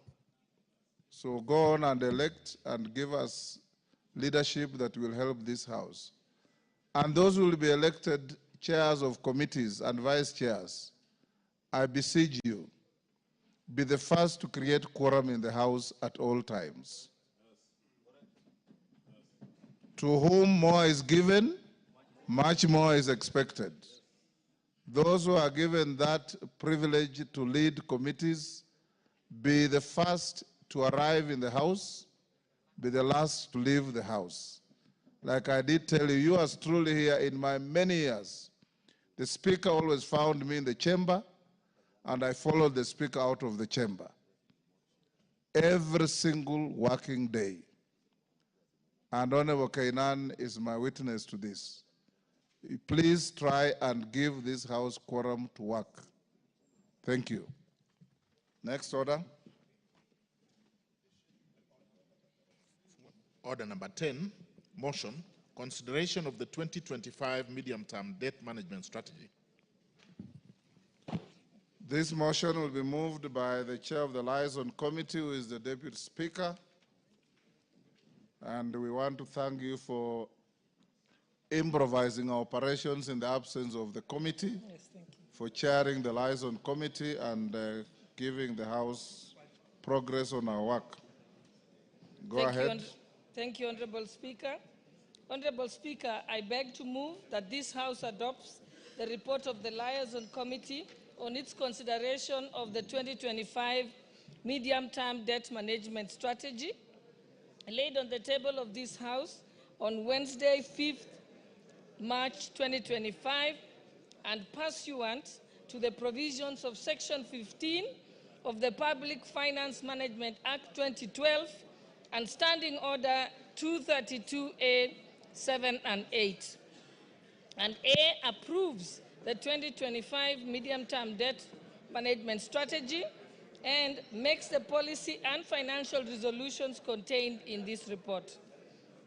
Honorable Speaker, let me begin by first thanking the members of the Liaison Committee who processed this medium-term debt management strategy. I must applaud the membership because this was the first time that the members considered the medium-term debt management strategy. In fact, Honorable Speaker, they sat until midnight last night to be able to complete the work together with the Cabinet Secretary of the National Treasury, together with his Principal Secretary and their team. And we also appreciate them. Honorable Speaker, the medium-term debt management strategy is a government policy to document, that guides the debt management for the next financial year, and over the medium term, the medium-term debt management framework assesses the cost and risk elements in the existing portfolio and develops a strategy to minimize those costs and risks in line with the set management objectives. Honorable Speaker, the medium-term debt management strategy has been prepared at a time when the country's public debt has reached 11.2 trillion by January of 2025, which is equivalent to and is 65.7% of GDP. This debt comprises of Kenya shillings 5.93 trillion as domestic debt and Kenya shillings 5.09 trillion as external debt. Honorable Speaker, despite the high level of the debt, which stands at the present value of overall public and publicly guaranteed debt at 63% of GDP. As per the latest debt sustainability analysis, this ratio is projected to decline to anchor the debt at 55% of GDP present value terms by 2028. And this, we got assurance from the Cabinet Secretary of the National Treasury that they are going to support and work hard to consolidate the government fiscal policies to ensure that they achieve this target. Honorable Speaker, the 2025 debt management strategy aims to optimize access to external concessional borrowing and to undertake liability management to minimize the costs and the risks of our debt portfolio. Order, honorable members. Honorable Speaker. Hold, Deputy Speaker. Honorable members conducting various illegal kamkunjis.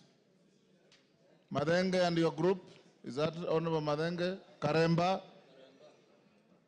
You are holding an illegal kamkunji in the chamber. Honorable members, this is a very important motion being moved. I would be expecting dead silence. Go on, Deputy Speaker. Thank you, Honorable Speaker. Honorable Speaker, the 2025 debt management strategy aims to optimize access to external concessional borrowing and undertake liability management to minimize the costs and risks in Kenya's debt portfolio.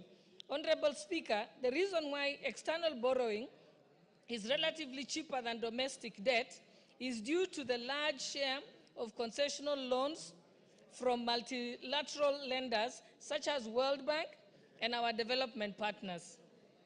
Indeed, 54% of the total external debt portfolio is concessional, and that significantly contributes to the sustainability of Kenya's debt. Honorable Speaker, during our review, we noted that the external commercial borrowing is relatively expensive compared to concessional loans, as previously mentioned. To address this issue, the 2025 midterm debt management strategy proposes to reduce the share of commercial loans by taking various measures, including paying off some of the most expensive loans and exploring cheaper debt instruments such as our green bonds. Honorable Speaker, following the review of the 2025 midterm debt strategy, the committee observed that the government will borrow Kenya shillings 831.1 billion, which is equivalent to the fiscal deficit in the 2025 budget policy statement. The amount to be borrowed will be sourced from domestic and external sources at a ratio of 65% and 35% respectively. We were informed by the National Treasury that it is important to have a mix of different types of debt so that you spread your risk from financial shocks. Honorable Speaker, the committee also made the key following recommendations, and which I urge members to support. We had non-financial recommendations and financial recommendations. On the non-financial recommendations that we are requesting the House to support are the following. One, to meet the Public Finance Management Act 2012 threshold of the debt to GDP in present value terms to be at 55% by 2028, the Cabinet Secretary, National Treasury and Economic Planning, should publish quarterly reports detailing progress on the fiscal consolidation as outlined in the 2025 budget policy statement. So, honorable members, what we were assured here is currently the National Treasury is operating at 63%, which is above the requirement of the Public Finance Management Act. But they have undertaken that they will reduce it to the requirement of the PFM Act to 55% by the year 2028. And they seek the support of this House as they take the steps to ensure that that happens. Two, the Cabinet Secretary of the National Treasury and Economic Planning, the Governor of Central Bank, the Controller of Budget should fully automate the withdrawal of debt service payments from the Consolidated Fund by the 31st of May 2025, and submit that report to this House, the National Assembly, within 15 days. 3, that to strengthen the financial controls and ensure accurate and timely public debt statistics and enhance decision-making for greater transparency and accountability, the National Treasury should integrate the public debt management system with the Integrated Financial Management System, also referred to as IFMIS, by the 31st of May 2025, and again submit this report to the National Assembly within 15 days of implementation. 4, that to mitigate the growing risk of domestic debt and interest payments, and to reduce the tendency of the government borrowing funds held by public entities, the National Treasury should deploy a Treasury single account, also referred to as TSA, for all ministerial departments, parastatals, with public funds by the 1st of July 2025. This will be revolutionary in our financial management, governance, and transparency and accountability, also in our public debt management. And this is the first time this is happening. Of course, we were informed that many MDAs and parastatals do not want this system because of its great transparency and accountability. 5, we also recommended that to improve the transparency and accountability in anticipated increase in domestic borrowing, the Cabinet Secretary of the National Treasury and Economic Planning should do the following within 60 days. 1, form a working committee to establish the criteria for assessing the effectiveness of utilization of borrowed funds by ministries, departments, and agencies. And 2, to establish a register of government securities pursuant to Section 55 of the Public Finance Management Act. And 3, to create a record in the debt register of the details on the utilization of the borrowed funds, including the set of projects funded from the proceeds of infrastructure bonds. The other recommendation, 6, is that the Cabinet Secretary of the National Treasury and Economic Planning should establish an interagency committee, including representatives from the Central Bank and the Controller of Budget, to review the public debt procurement process, debt utilization, and submit a report to the National Assembly by the 31st of May 2025. And the 7th recommendation is that the Cabinet Secretary, National Treasury and Economic Planning, should establish an interagency committee, including representatives from the Central Bank and the Controller of Budget, to review our debts and report quarterly to the National Assembly. And 8, which is the last of our non-financial recommendations, is that the Cabinet Secretary of the National Treasury and Economic Planning shall report and seek approval from the National Assembly on any variation to the approved borrowing mix in 2025 medium-term debt management strategy, which is what we have submitted now. The financial recommendations are as follows, which we are also seeking that this House supports the recommendations by the committee. That the fiscal target for the medium term is approved and set at 4.3% of GDP for the financial year 2025-2026, and 3.5% of GDP for the financial year 2026-2027, and 3.2% of GDP for the financial year 2027-2028, in line with the fiscal consolidation path. And that the country's borrowing strategy is approved at 35% for net external borrowing and 65% for domestic borrowing as contained in the 2025 medium-term debt strategy. And Honorable Speaker, finally, let me thank the House through you, Honorable Speaker, for giving the Liaison Committee the responsibility of considering the medium-term debt management strategy. It was a unique opportunity for chairpersons of various committees to appreciate the state of the economy regarding the constrained physical space, especially as it affects various programs that require financing in all sectors. And like I said earlier, Honorable Speaker, the Liaison Committee were very diligent and worked up to midnight last night and up to 10 p.m. the night before. And as Honorable Speaker, I thank you and I beg to move and request Honorable Martha Wangare, MP for Gilgil and Vice Chairperson to second. The Honorable Martha Wangare. Thank you. Thank you, Mr. Speaker.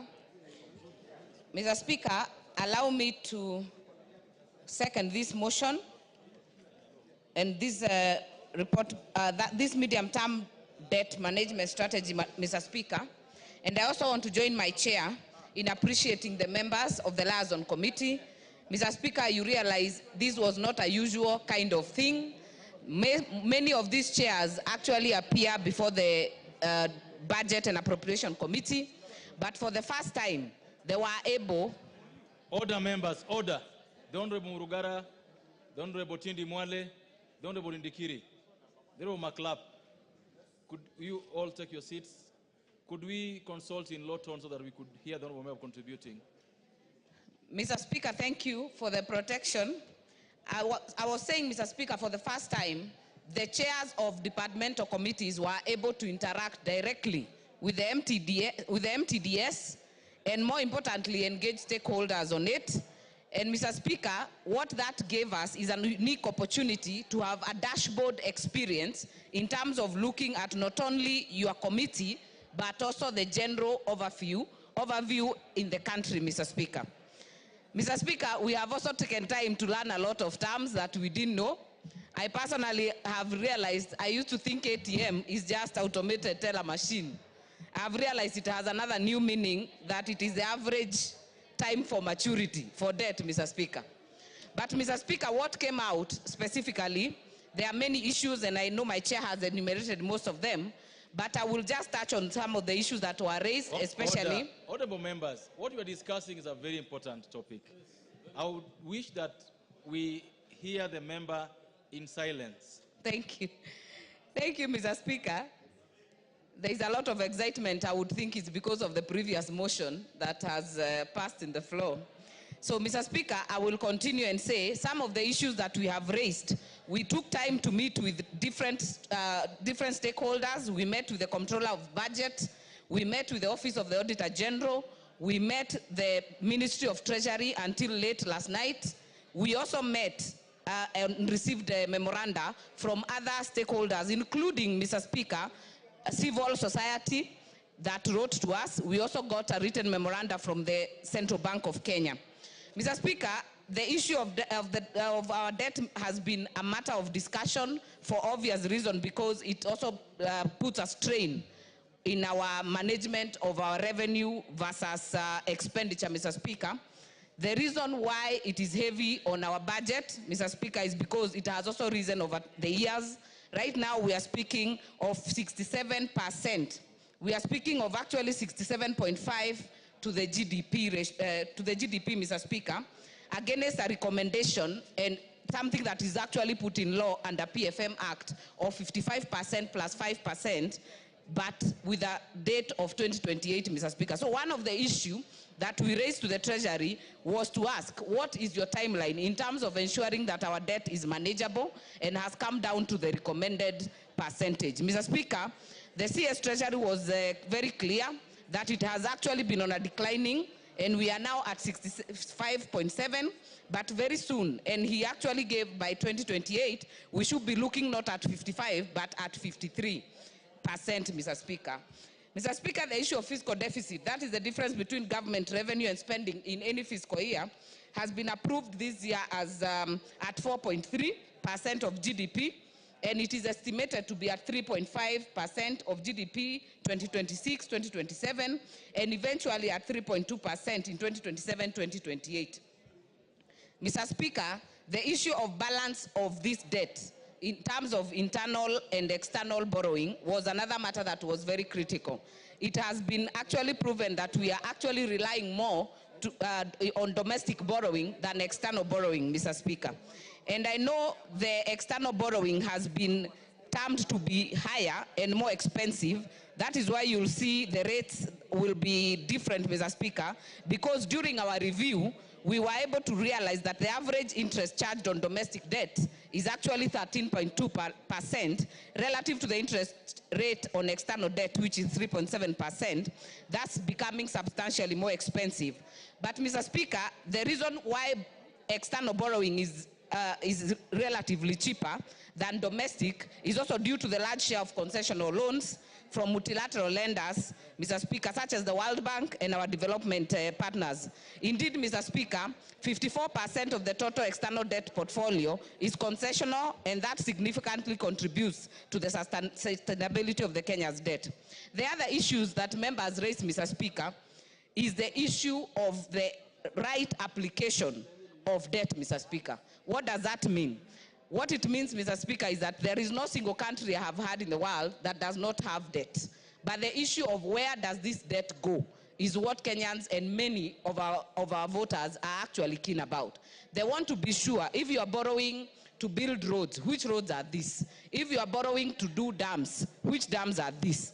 And Mr. Speaker, that is why one of the recommendations that we have put to the Treasury is that it should, in the next very few days, Mr. Speaker, form a working committee to assess the effective utilization of these borrowed funds. And this, Mr. Speaker, will be a cross-cutting team by ministries, MDAs, departments, Mr. Speaker, and also the Comptroller of Budget, so that we are able to incorporate how well we are able to monitor these debts, Mr. Speaker.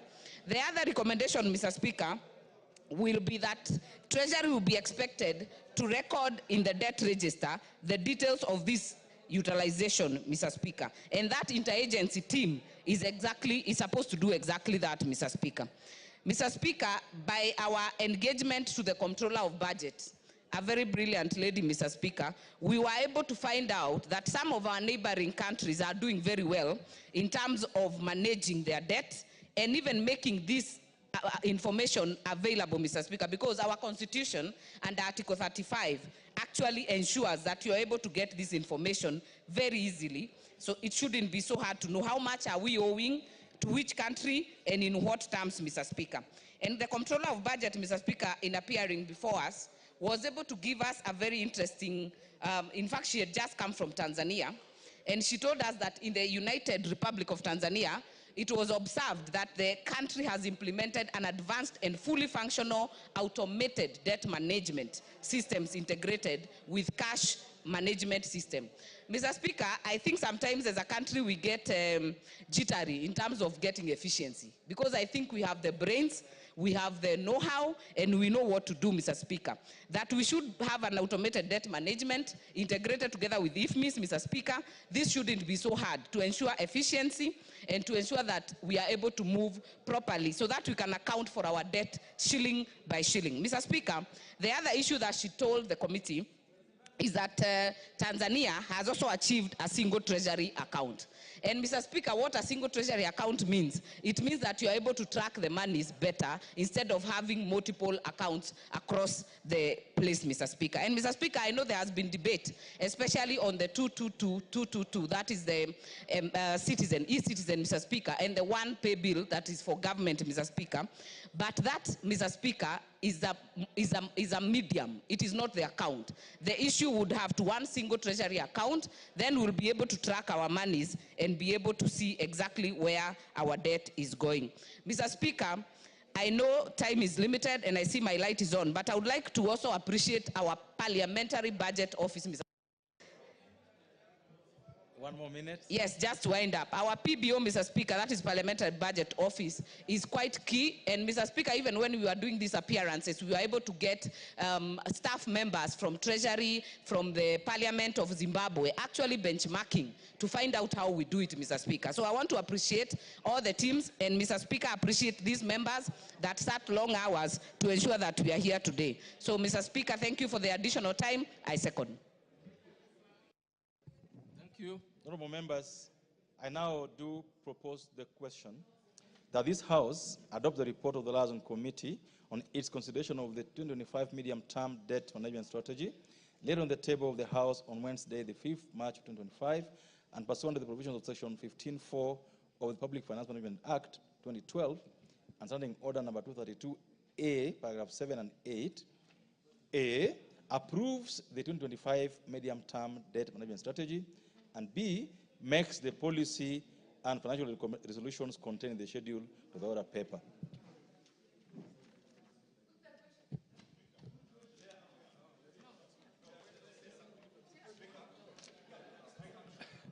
No, you don't catch up there of the speaker by doing that. You know that very well. You catch the speaker by logging in, and I will follow the table that is here. The first person on this table is the Honorable George Gitonga Murugara. Are you on this? Murugara, are you on this?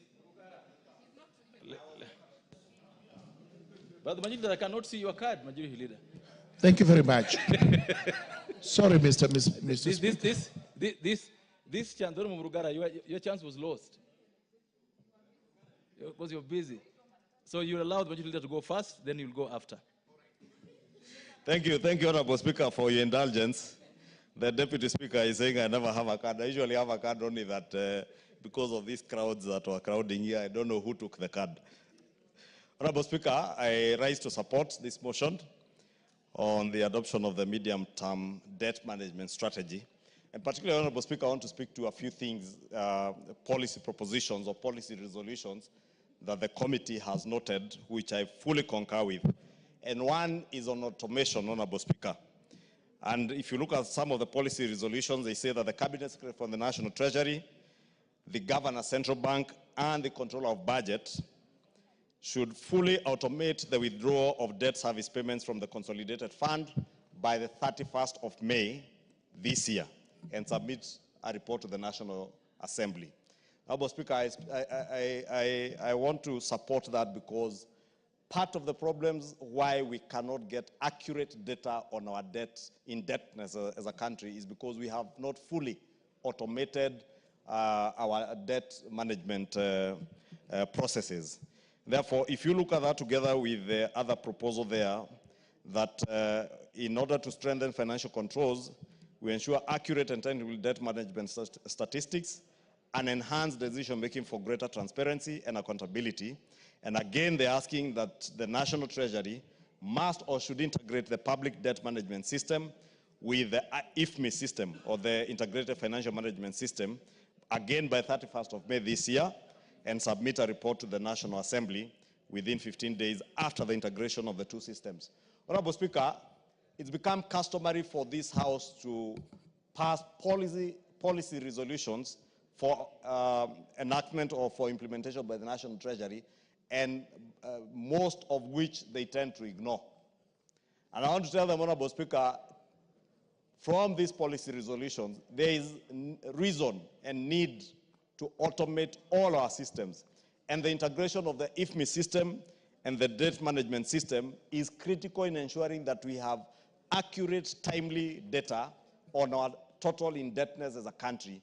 And at the same time, Honorable Speaker, in that the automation of the debt payment systems from the Consolidated Fund Services, so that at any one particular time at the touch of a button, any officer in Treasury, at the request of the National Assembly or indeed any other oversight authority, can be able to tell how much has been paid out of our consolidated fund towards debt settlement, how much do we expect to pay in terms of the interest that we are servicing for debt, Honorable Speaker, and all these things will be possible with automation. Honorable Speaker, the third thing that I want to speak to is a question of the single treasury account. And again, I note, Honorable Speaker, the committee has proposed that in order to mitigate the growing risk of domestic debt interest payments and to reduce the tendency of the government borrowing funds held by public entities, the National Treasury should deploy the single treasury account for all MDAs, parastatals, and public funds by 1st of July 2025. Honorable Speaker, allow me to speak to this in relation also to a directive that His Excellency the President gave during the State of the Nation address last year. Because previously, I think former President... Honorable Kangogo, I will not tire reminding you, I came to this house on 28th March 2013. You and the person speaking now. You can't be between him and the speaker when he's contributing. You can't be. Thank you, Honorable Speaker.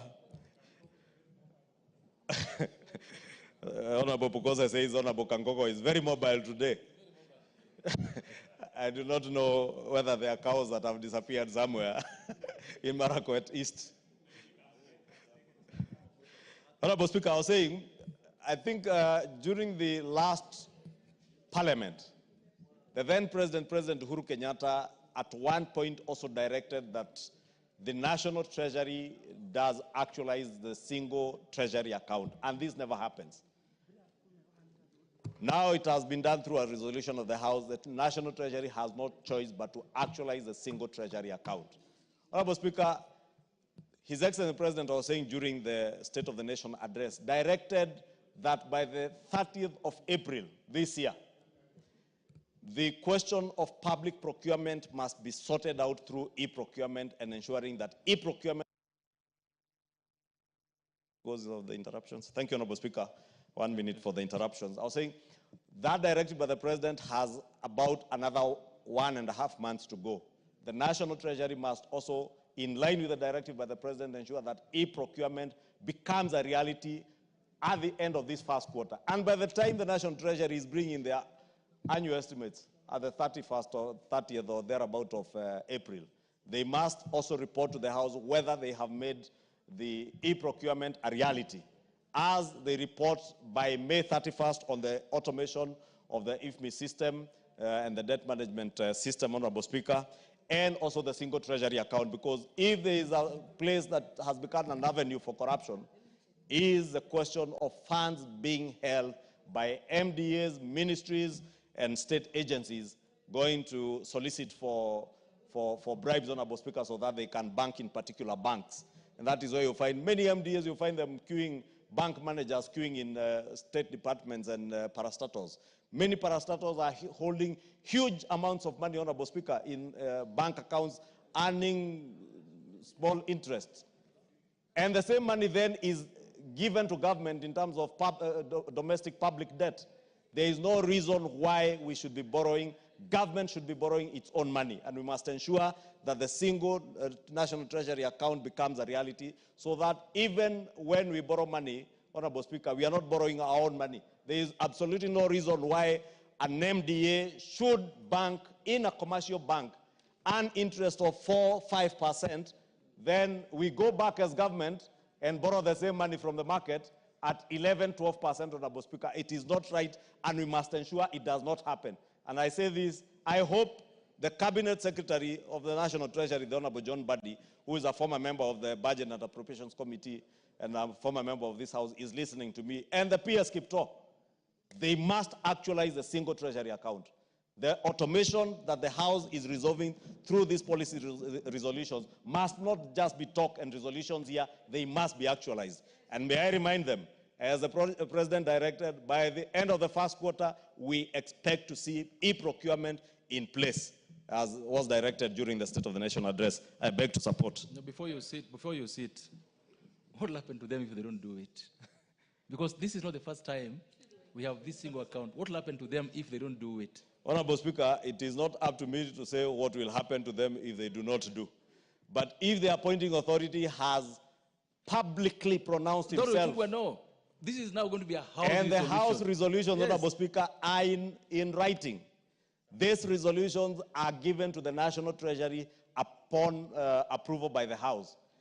When they receive them, they will know they can start counting days to the 31st of May and July for the actualization of the single treasury account. If they do not do it, then they will know that we have teeth to bite. Those who have refused and threatened members of parliament by the roadsides have seen what happens. Now you can have your chance. Thank you. Thank you very much, Mr. Speaker. Mr. Speaker, allow me also to rise and support the adoption of the report of the Liaison Committee on its consideration of the medium-term debt management system, which we have dealt with this afternoon. Honorable Speaker, it is extremely important for this House to know that it is supposed to control the debt of the country, and that in place it should be a management system which is easy to comprehend and which is understandable to the House. The problem we have in the country is that many people think we borrow money, we do not account for it, much of it is looted, as a result of which everybody, including those who are not born, are debt-ridden.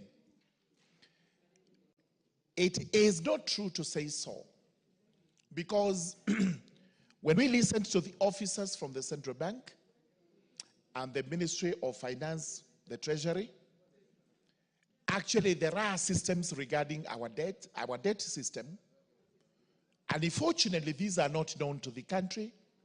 They are also even not known to members of parliament, as a result of which we are all in limbo. And therefore, as we start this constitutional mandate we have of maintaining the debt system of the country, it is important to implore the National Treasury to ensure that we actually have the necessary paperwork that is understandable and comprehensible as we deal with our debt system. Allow me kindly to touch on one of the issues that arose regarding our debts when we had these meetings with the Cabinet Secretary and the National Treasury. We were convinced that possibly the money we borrow, most of it goes to recurrent expense and not to development. And this is the reason why there is a hue and cry from the country as to why we are borrowing and we cannot see development.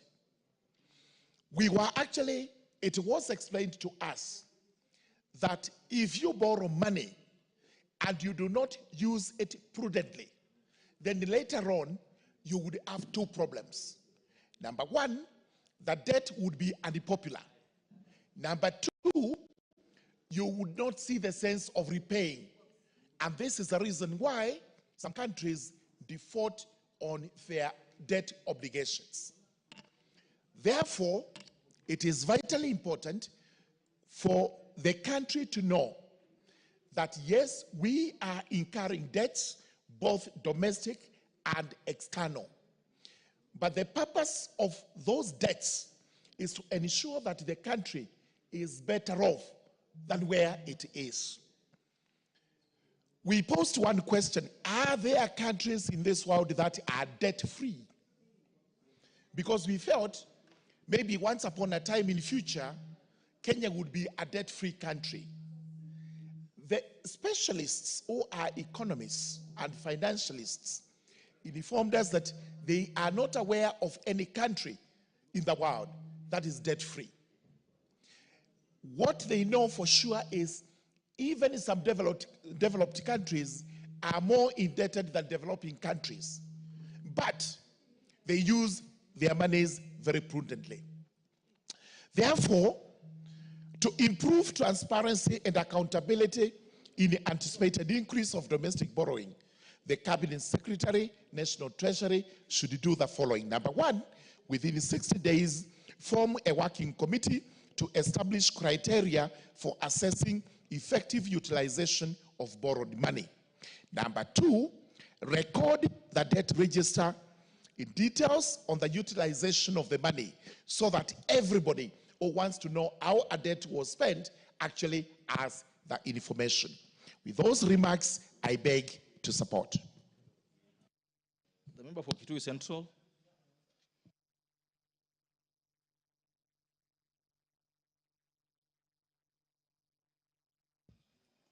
Yeah, thank you so much, Honorable Speaker.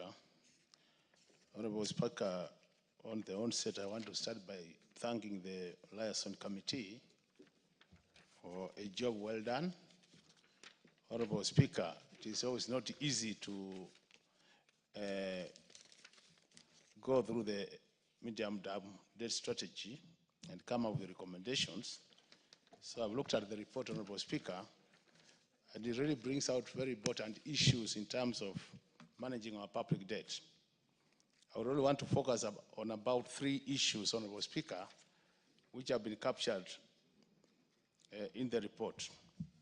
The first one, Honorable Speaker, is the issue of the ratio being above 55, as approved by this House. Honorable Speaker, the intention was that by 2028, the government, through fiscal consolidation, will be able to bring this ratio back to either 55 or below 55.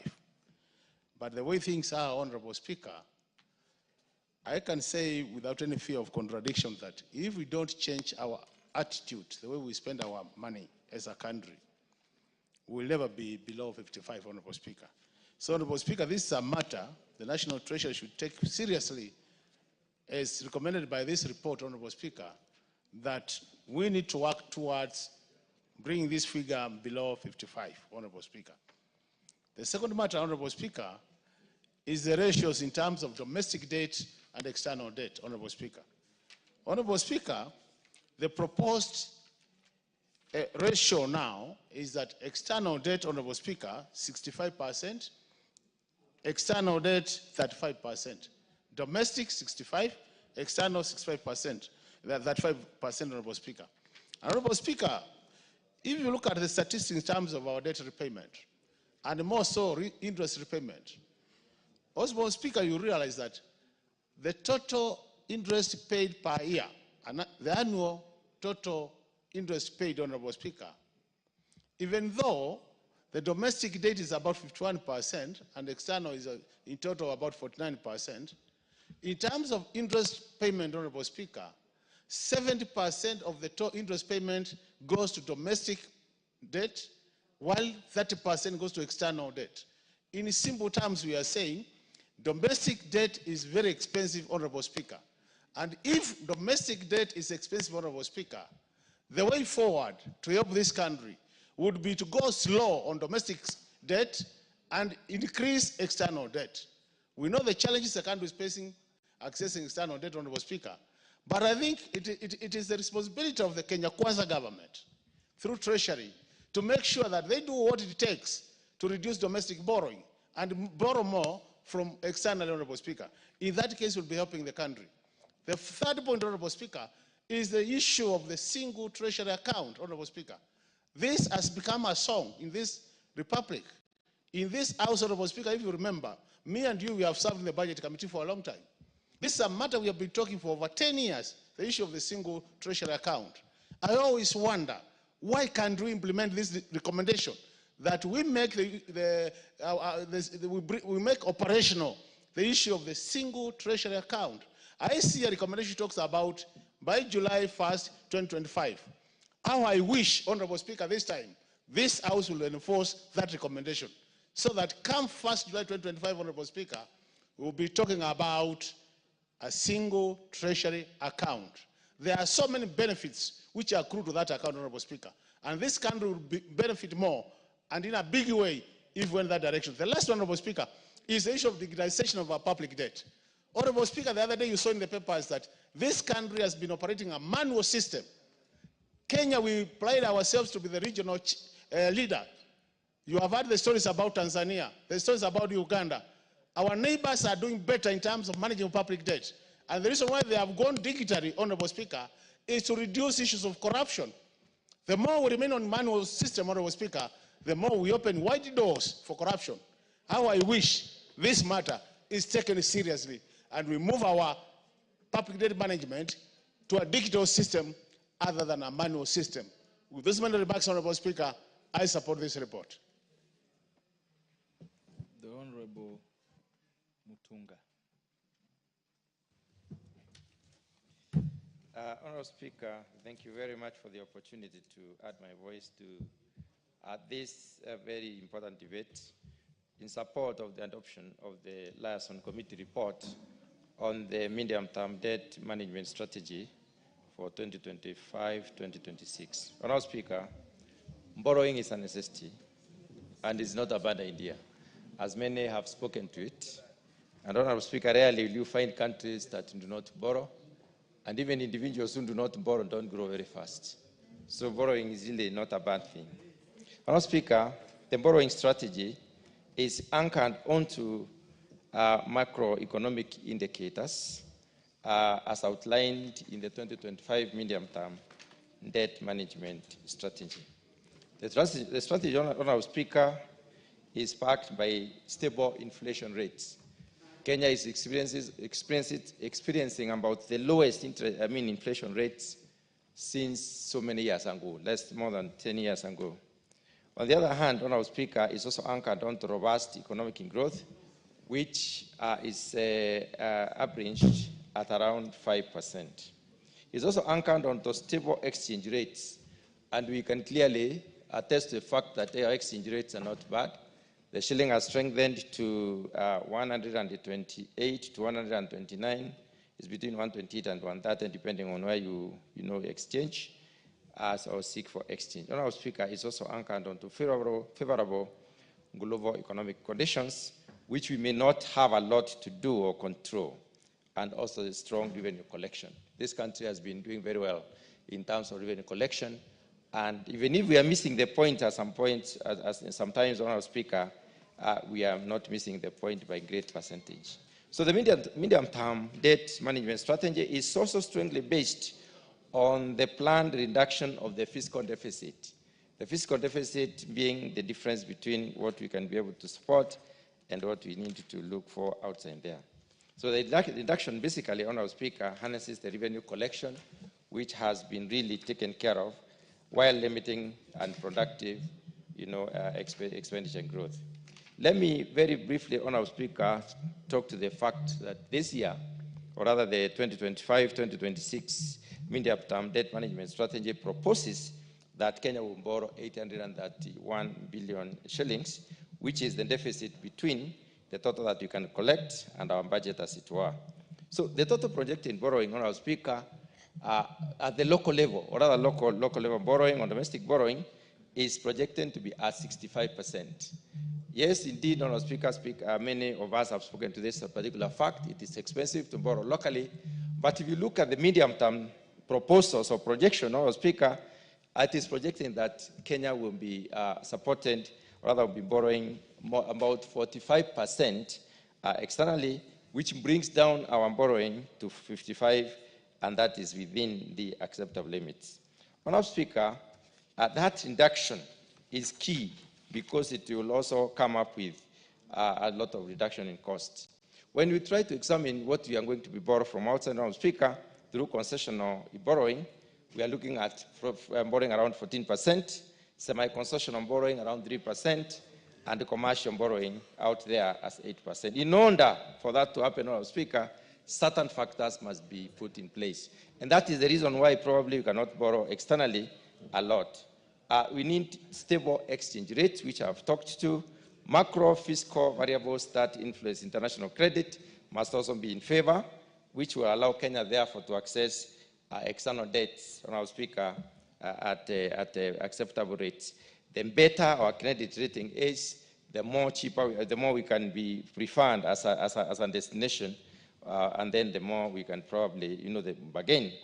The medium-term debt management strategy, Honourable Speaker, take into account several challenges which I would like to highlight. One of them, the sovereign credit rating. Kenya right now, under the credit, they have been able to check the future credit rating gives Kenya a positive outlook, which means we are stable. The other one is the external factors which basically control such as market volatility, and this has an influence on the timing and the cost of the debt operations themselves. There's also the increased debt servicing costs, which is important. But having noted those challenges, Honorable Speaker, the strategy goes further.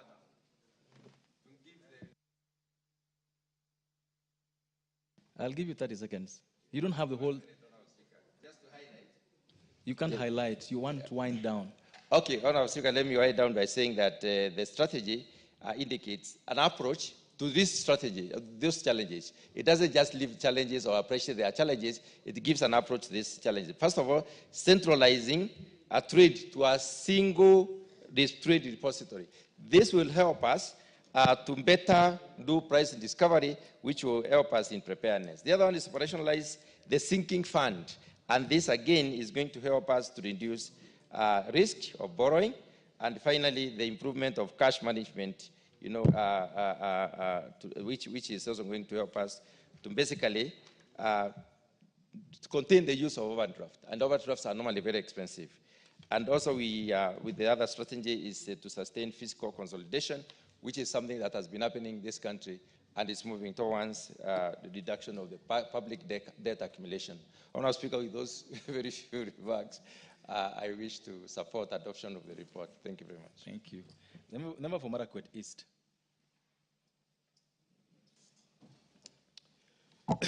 Thank you, Mr. Speaker. Mr. Speaker, I want to say I'm a member of the Liaisons Committee, and we had a long discussion with the Treasury on this issue of a medium-term debt management strategy, which is a global practice, Honorable Speaker, on how governments manages their debts. And Mr. Speaker, the debt management in Kenya, for a while, it's been kind of very secretive from the public.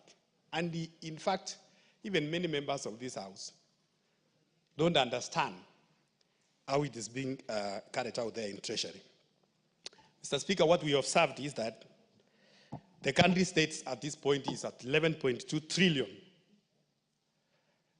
which is equivalent to 65.7% of our GDP, which is way above, it's almost 10% over and above what this House approved, Honorable Speaker. Mr. Speaker, I want to highlight some few issues out of that, what the Treasury presented. That the Treasury, they are going to borrow close to 832 billion Kenya shillings.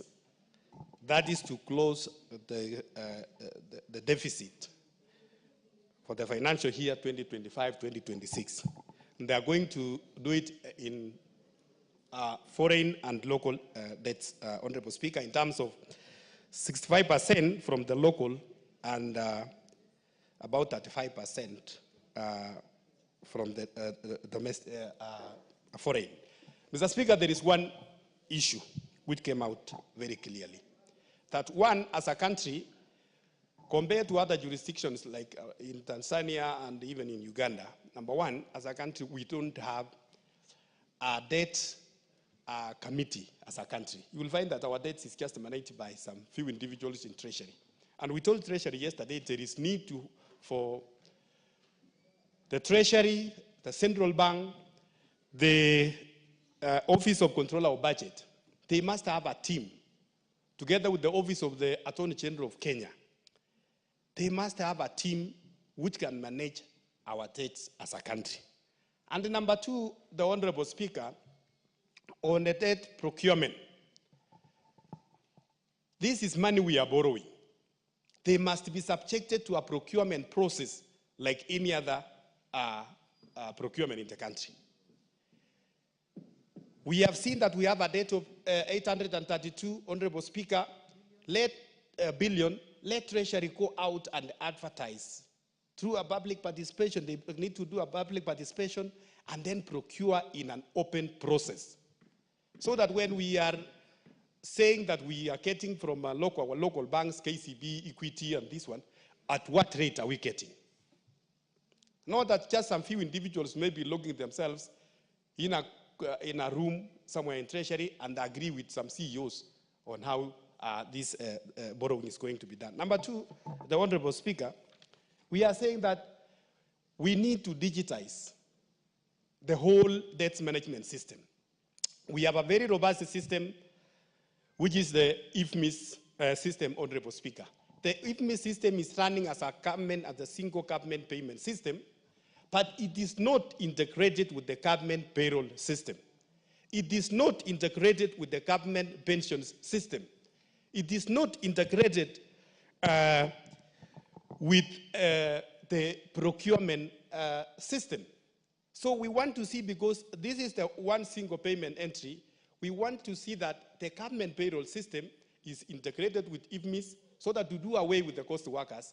It is integrated with e-procurement for transparency and to stop corruption, and also integrated also with our registration system, so that when one dies in employment, when it's automatically removed from IRS system, it automatically also removes from the payroll system. And by so doing, Mr. Speaker, we are going to improve on how we manage our debts as a country. I support. Thank you. Member for Seme. Thank you, Mr. Speaker, for giving this opportunity. Mr. Speaker, this is actually a very good development. Debt management strategy has not always been part of the budget process. And I think I've been in this parliament, and at the first term, actually we didn't even touch it. Second term, now we started mentioning. If now it has become a normal and regular part of the budget process, that is as it should be. And I really appreciate the work the Liaison Committee has done. Mr. Speaker, debt is normal.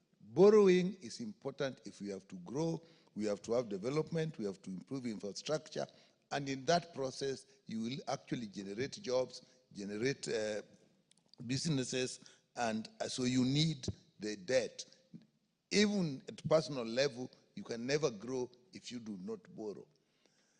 But as much as it is necessary, it also has got a risk that if you borrow without a clear way of using that, the money you have borrowed, you will definitely have a problem. It will derail the economy. Therefore, a debt management strategy is a must, which will help us to actually set up thresholds like the debt to GDP ratio. Honestly, if you're borrowing, it must depend on what you are generating. If you have a threshold that guides you on that, that is extremely important, and that's what this does. Mr. Speaker, if you have issues like fiscal deficit to GDP, when you are doing the budget, the gap between what we have and what we want must be related to what we can generate. So if those parameters are guiding us, and that is what the management strategy is, it is actually important.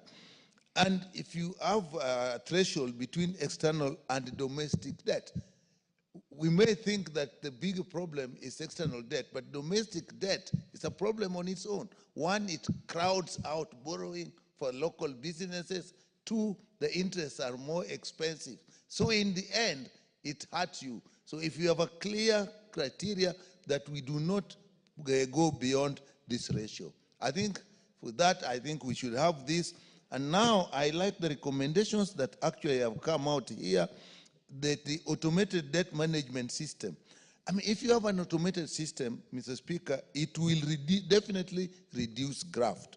It also reduces discretion, because without an automated system, people use their own discretion. People use their own whims. But if you have an automated system, it actually checks them. They have to go against it. And once that is done, somebody will pick it. So having automated system is extremely important. And then if you have this automated system of managing your debt, you have to link it with how you are using the money. So if you have an automated financial management system, like IFMIS that we have, you link it with all aspects of financial expenditure. You link it to the procurement. You link it to human resource. And now you even link it to debt. It is easier at that point to get things done properly.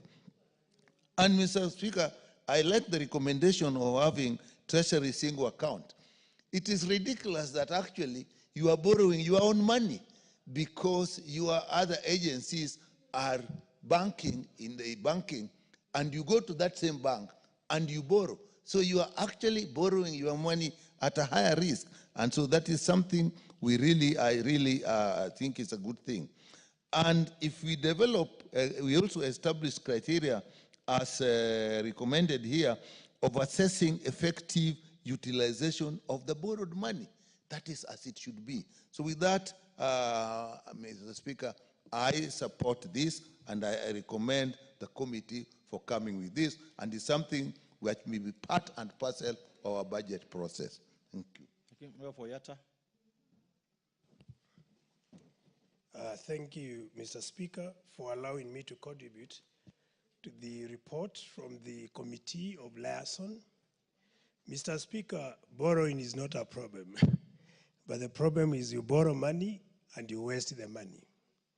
Mr. Speaker, we need to cut wastages and we need to cut theft. Mr. Speaker, Gen Z's talked of austerity measures, Mr. Speaker, and even the President banned politicians from participating in Harambes, Mr. Speaker. And then I was shocked just to see the end of state donating 20 million in a church, Mr. Speaker. And you know very well, being the head of state, we respect him. But it's important. No, because what's out of order?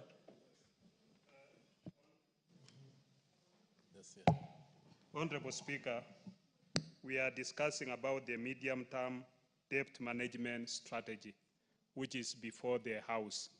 And I think the honorable member is digressing and is out of order to bring matters that are irrelevant. I don't know whether the country I don't know whether he understands what we are discussing, because what he is actually saying is completely not out of order. It's not relevant to the discussion that is before the House. Could the member be declared to be out of order, Honorable Speaker? The order. The Honorable Robert,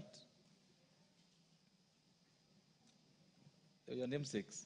Yes, So there is Robert Basil and one is Robert Pukose. The younger Robert, could you relate to us what you are saying with the debt strategy? You know, Mr. Speaker, I respect my namesake, Honorable Pukose. But what I want to remind him, we are talking of medium-term strategy, and we are talking of public debt management system. So if you talk of wastages, that is part of public debt management. It's within the public debt. No, what is saying, because the rules say that when a member contributes, they must be relevant. Yes. Asking how is Harambee contributions relevant to this medium debt strategy? That is the issue. Yeah, that is why I'm trying to explain to him, because when you see the end of, say, contributing, we are trying to see or to explain, could this money be coming from the public debt? Remember, we borrow money. No, wait a minute. Yeah, you are out of order. On that, you are completely out of order. Please proceed and prosecute your point. Yes, what I was trying, the emphasis I was trying to put across, Mr. Speaker, and I think members need to listen to me carefully, because whatever we do is for generations to come, not for now. So when we talk of public debt management system, we need to use our money prudently, because why borrow money at the same time misuse the money? When I talk about budget, our budget is never itemized, for example, Mr. Speaker. And that is why accountability is required. When we talk of recommending public debt management system to be digitized, is to promote accountability and transparency on usage of money borrowed, that is public debt. Mr. Speaker, if you look at countries like Japan, the debt ratio to GDP stands at over 200%. The debt ratio to GDP of countries like the United States stand at 98%. Our debt ratio to GDP is at 68%. But the only challenge we have, the money that we borrow, we never use it prudently. And that is the point I'm trying to underscore to members and to the country at large. Mr. Speaker, as members just mentioned, if you look at IMF, they have put the threshold for borrowing money at 55%. that is a public debt for development or for developing countries at 50%. But ours now, Mr. Speaker, we are recommending over 55%. And I think we need to be careful, Mr. Speaker, otherwise we are going to burden Kenyans with the debt, which will be extremely unacceptable, considering now the cost of living is above the roof, Mr. Speaker. So in a nutshell, what I would recommend going forward, and as a way of prudent use of our resources or public management, we need to invest in production, Mr. Speaker, so that we can generate raw materials and also finished products to mitigate importation and to be able to reverse the balance of trade, which is currently negative, Mr. Speaker. Importantly, Mr. Speaker, we need to have, a proper system within Treasury, like having one account within Treasury, so that we see no loopholes where our resources could actually disappear and cause to increased debt where the money is not accounted for and the Kenyans continue to feel the pinch, Mr. Speaker. So it's not that I'm trying to attack or dilute the discussion by making references to some of the accusations or where Kenyans would be agitated and say, for example, their resources is not prudently being used. And that is the reason why even these austerity measures were called for by the agencies, Mr. Speaker. So with that, I submit, Mr. Speaker. Thank you. Member for Baringo.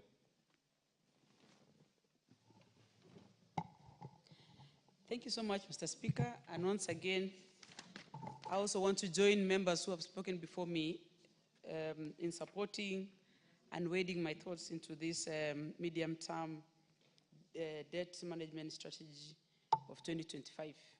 Mr. Speaker, this report has come at a very good time, considering that within the period of our elections and now, we are right in the middle of the term.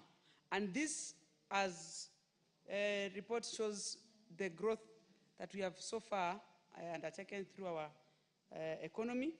And the debt, like most members have said, borrowing is not a problem. But the problem is, where do you put the money after borrowing? Because automatically you will end up, pushing yourself and making sure that you're paid back the money you borrowed. In Kenya today, we are grappling on many things, many vices that contribute to wastages, privileges, embezzlement of public funds because of lack of proper infrastructures and proper ways of making sure this money is taken care of. And people who handle money, Mr. Speaker, in this case is Treasury, which the report is suggesting that they must, by all means, make sure that they have this single,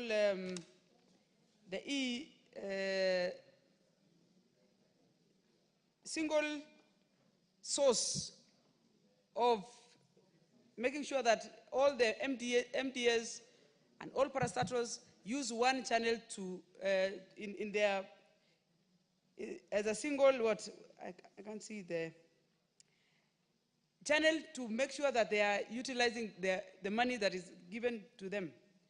Mr. Speaker,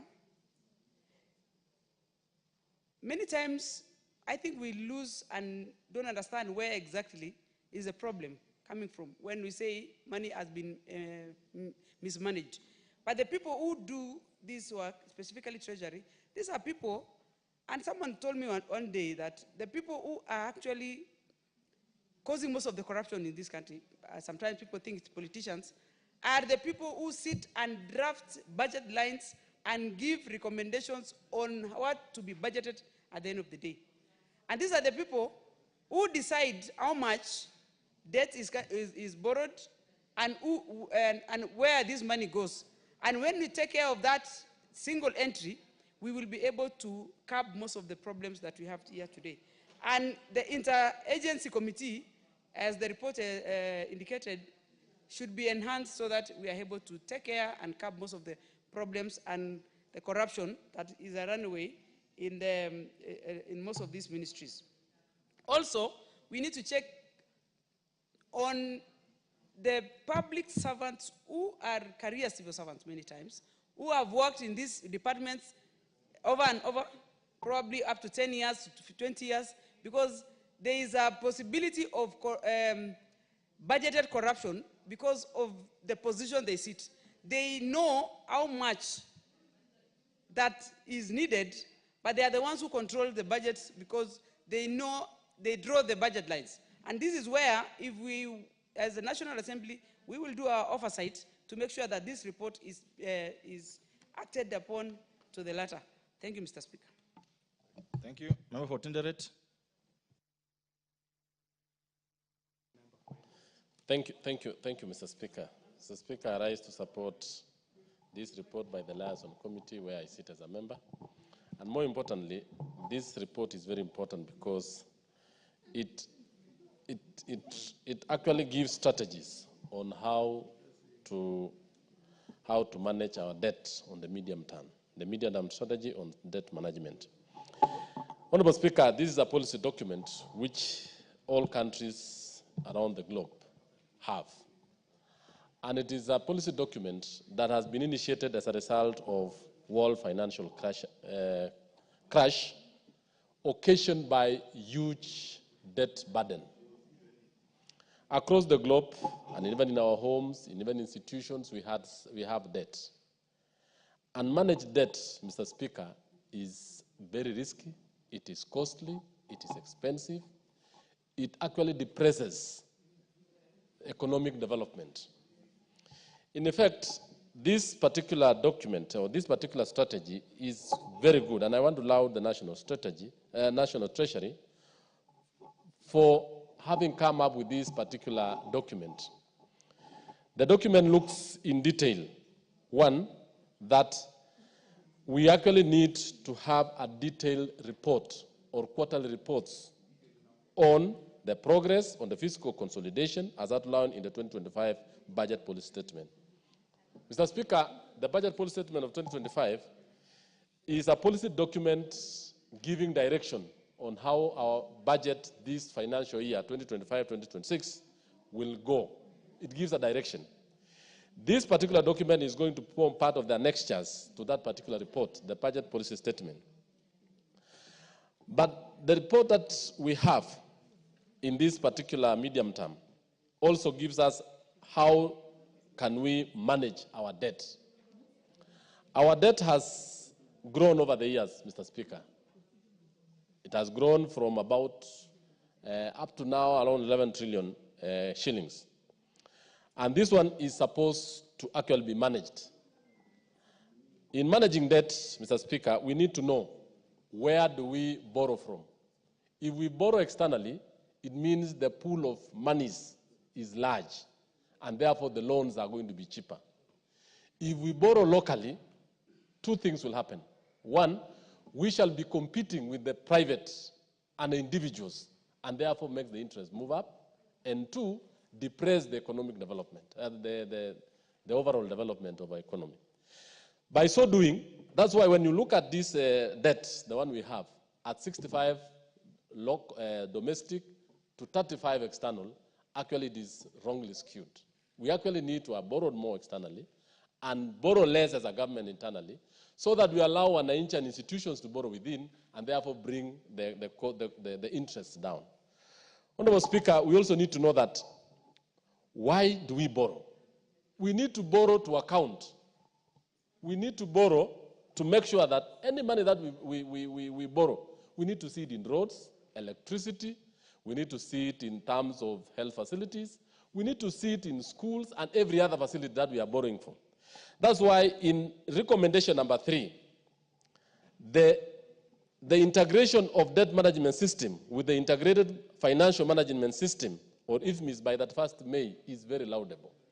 I want to laud this because any debt that we, any borrowing, let me use that term, any borrowing that we do engage in, first of all, we need to know how it is utilized, areas it is funding, and more importantly, the value for that particular borrowing. So that by the end of the day, Mr. Speaker, it will actually be of value to Kenyans.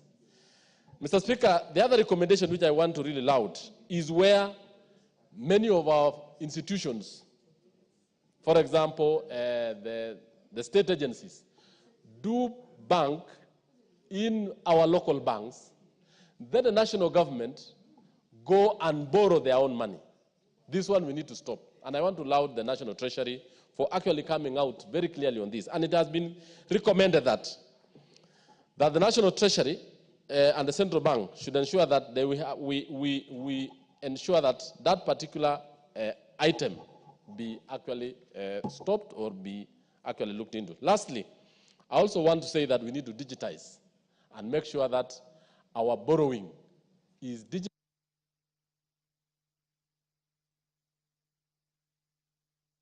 Why should you have it on 1 minute? Why?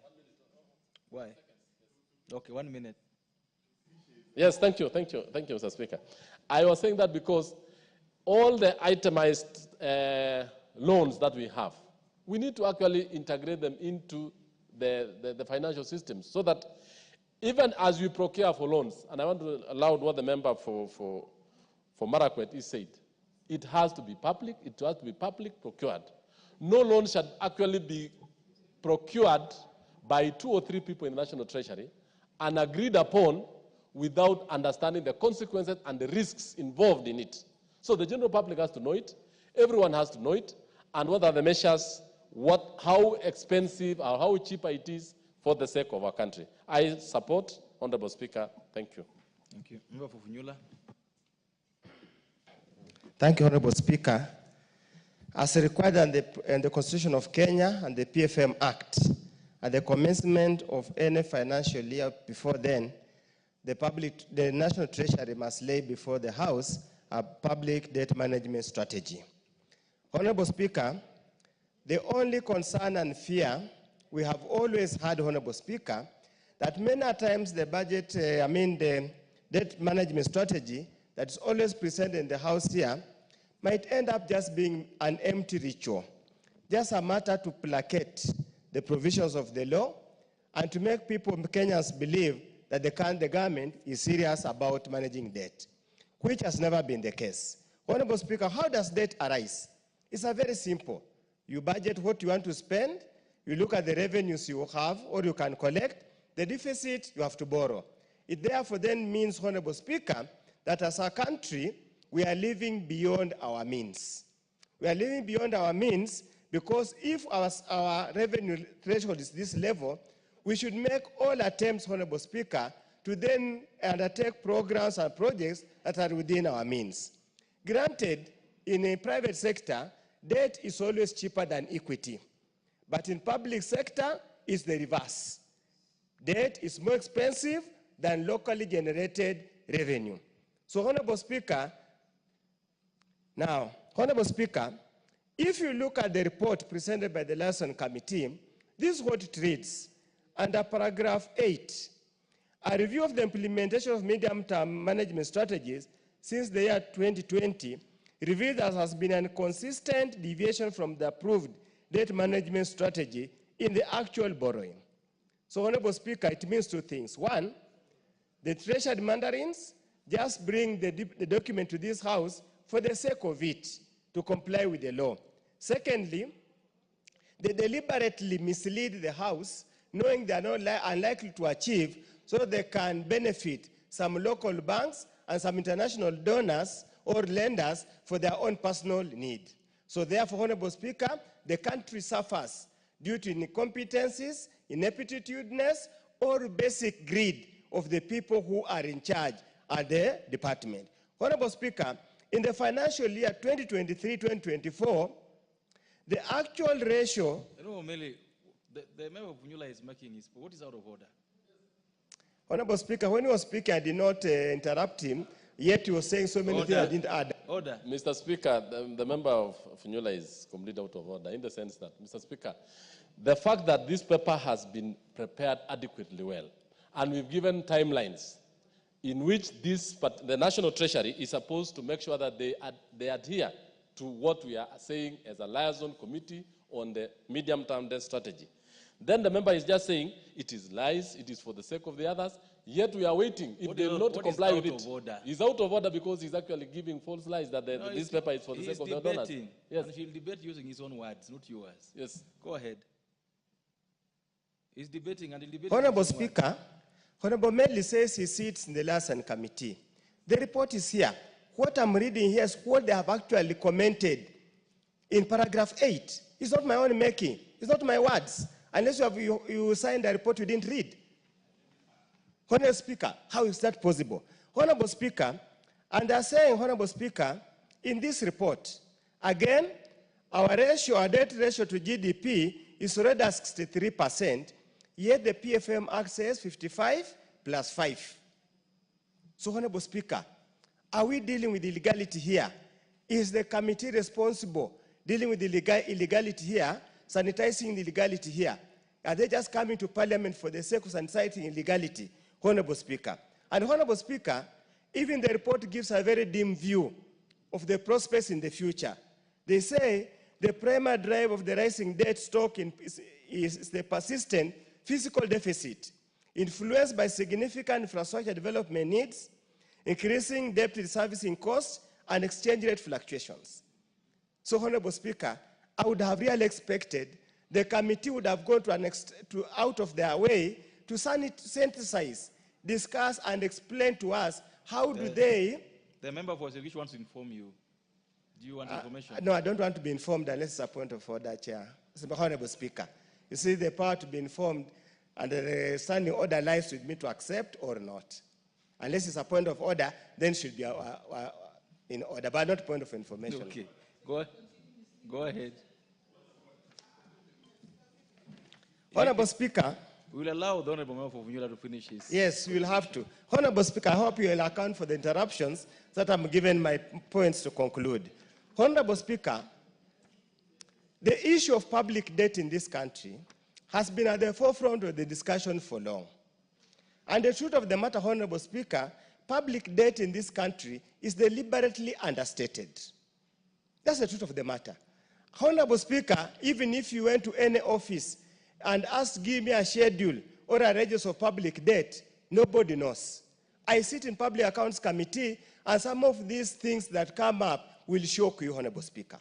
So indeed, that's why I'm praying to bring the point that probably this document, we need to have a different paradigm shift, how we are going to develop it, discuss it, and make it a document that can guide discussion in this House. Honorable Speaker, in the current financial year, the 2025-2026, the deficit is about 831 billion.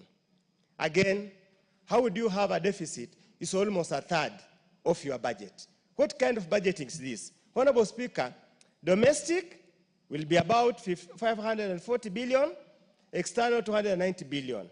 Yet again, Honorable Speaker, when you look at this, they're not so sure they're going to borrow that money because many times they have failed to achieve that balance and have ended up borrowing domestically. Honorable Speaker, as we talk about this, we are forgetting the issue of pending bills. It is extremely unfair. It's extremely undeserving. It's extremely unfair to the people of Kenya to fail to account pending bills as part of public debt. It is a public debt. Yet the strategy paper here that has no mention at all about pending bills. Are we being sincere and truthful to the people of Kenya? We are not. This Kenya Kwanza government, Honorable Speaker, the debt that we have, Honorable Speaker, we could actually liquidate it using our own resources. Honorable Speaker, we hold Harambes to do irrelevant things, yet we cannot hold Harambes to meet our development needs. Are we sincere to the people of Kenya, or just a rip-off to make sure the people of Kenya remain in abject poverty and there's no development at all? With those few remarks, Honorable Speaker, I support because it's required by the law, but with reservations. Thank you. More for the best. I don't know why you just walked in. He's been kicked. Thank you, Honorable Speaker. Since we started. I stand, Honorable Speaker. I stand, Honorable Speaker, to support the Liaison Committee consideration of the 2025 medium-term debt management strategy as laid in the House. Honorable Speaker, when you look at this debt management strategy, we talk about external borrowing as being relatively cheaper than domestic debt. And this is due to the share of concessional loans from multilateral lenders, such as the World Bank and our development partners. Indeed, 54% of the total external debt portfolio is concessional and significantly contributes to the sustainability of the Kenya's debt. Honorable Speaker, my colleague Honorable Undo is misled the public that you can do harambes to pay external debts. I think that there is no country that has ever done a harambe to pay an external debt. And I think that was just, I presume from somebody of his caliber, that was just a joke. I think he must have said it in a light touch. Honorable Speaker, there is no country in the world that does not borrow. Japan, US, any other of the developed countries, all countries borrow and they have debts. In our view, Honorable Speaker, we noted that the external commercial borrowing is relatively expensive compared to the concessional loans, as I have already mentioned. And therefore, various risk measures, including paying off of some of the most expensive loans and exploring cheaper debt instruments, such as green bonds, are being considered in this report. Following the review of the 2025 MDDS, the committee observed that the government will borrow 831.1 billion, which is equivalent to the fiscal deficit in the 2025 budget policy statement. This amount borrowed, Honorable Speaker, will be sourced from both domestic and external sources at a ratio of 65-35 respectively. Honorable Speaker, to mitigate growing risk of domestic debt interest payments and reduce the tendency of the government borrowing funds held by public entities, the National Treasury should deploy the Treasury single account for all MDS, parastatals, and public funds, as being put by various members who have spoken, among them the Deputy Speaker who moved this motion, Honorable Majority Leader also said the same, and even the members of the Budget Committee, the Honorable Makali Muli, he's also stressed this issue of single treasury account. And I think this is the direction in which we should be able to go. As we speak, Honorable Speaker, from the control of budget yesterday, who said she had been in Tanzania. Tanzania is already using it. And so I think it's a high time as a country that we also deploy the same. And members having raised issues about transparency and accountability in the domestic borrowing, Honorable Speaker, I think the committee has already made some recommendations, among them that the Cabinet Secretary of National Treasury and Economic Planning should form a working committee to establish criteria for assessing the effective utilization of borrowed funds by ministries, departments, and agencies to establish the registrar of government securities pursuant to Section 55 of the PFM Act. And secondly, to record the debt in the register, the details on the utilization of the borrowed funds, including the set of projects funded from the proceeds of infrastructure bonds and any other bond, that, so that to make it much easier for people to be able to look at the register and be able to access that information. With those few remarks, Honorable Speaker, I support. The member for Kitui Rural. Honorable Mboni. Thank you, Mr. Speaker. Let me say on the outset, I support the report. And Mr. Speaker, this is the second one, I think, in this parliament since this parliament started. And it's very good that we actually know what is our debt stock. Debt is not a bad thing. No country has ever developed without borrowing. You realize that developing countries are more indebted than developing countries. with Japan having the highest debts to GDP at present value of 256. US is at 123% of GDP at present value. And most of the countries, developing countries, are below 100. But they cry more because the loans they took, either they are expensive, and also the way they utilize the loans. Most of the loans went to wastage. And therefore, paying becomes a problem. Mr. Speaker, going forward, the loans which we should take from this country should go into projects or programs with high economic and social returns, so that it becomes easier for us to pay because of the impact they are going to bring to this country. Mr. Speaker, looking at the report, one thing which is worrying is the Kenya loans mix. When you talk about domestic loan in this country, is 65% from the report, and external is at 5%. Mr. Speaker, domestic loans have their own effects, a very serious effect. One, the interest rates are very high. Two, their repayment period is very short. Most of them are 5 years or that kind of thing. And the more critical thing is that they crowd out private sector borrowing. Now, if the rates, for example, last year, the rates, the treasury bonds, the rates were around 20%, 16, 18%. And if you go to the bank because of that, the banks will increase their interest rates because it's easier, there is less risk borrowing from government than private sector. Banks giving to government than private sector. And therefore, they increase their interest rates. When they increase their interest rates, the bank cannot borrow, they cannot invest, they cannot expand their businesses or start up their businesses.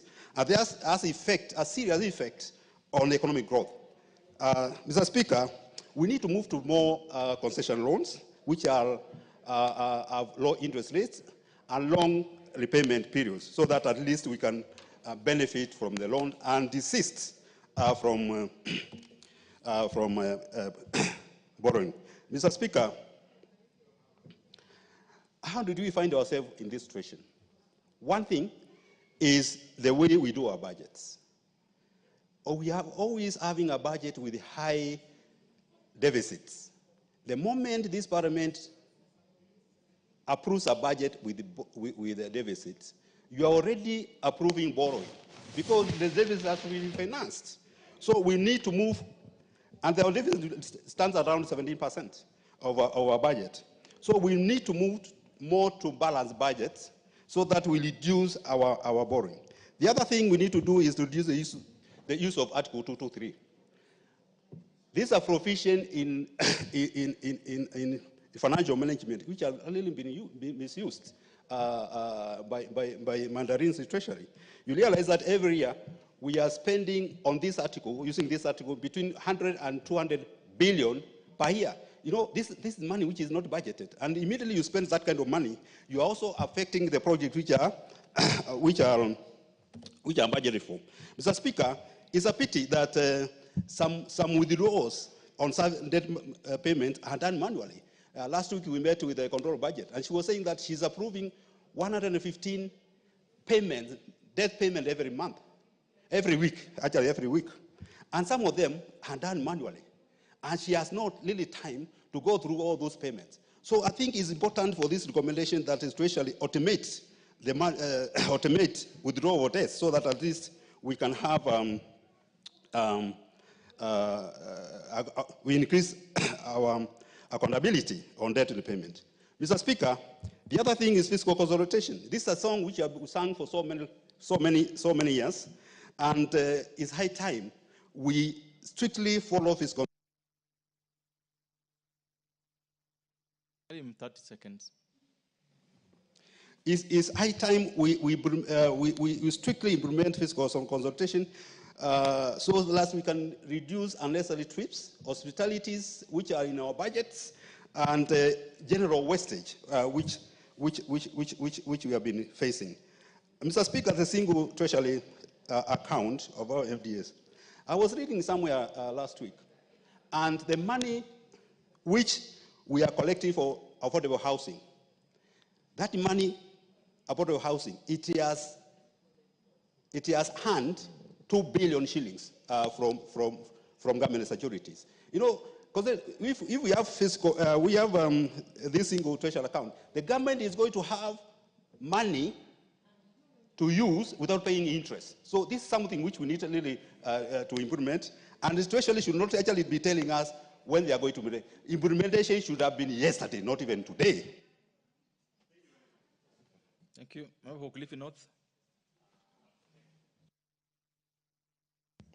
Thank you very much, Honorable Speaker, that you give me this opportunity to contribute to the medium-term debt management strategy. One, Honorable Speaker, it's high time that this country implements the single treasury account. That way, we are assured that government money is government money and we do not have to pay interest on it.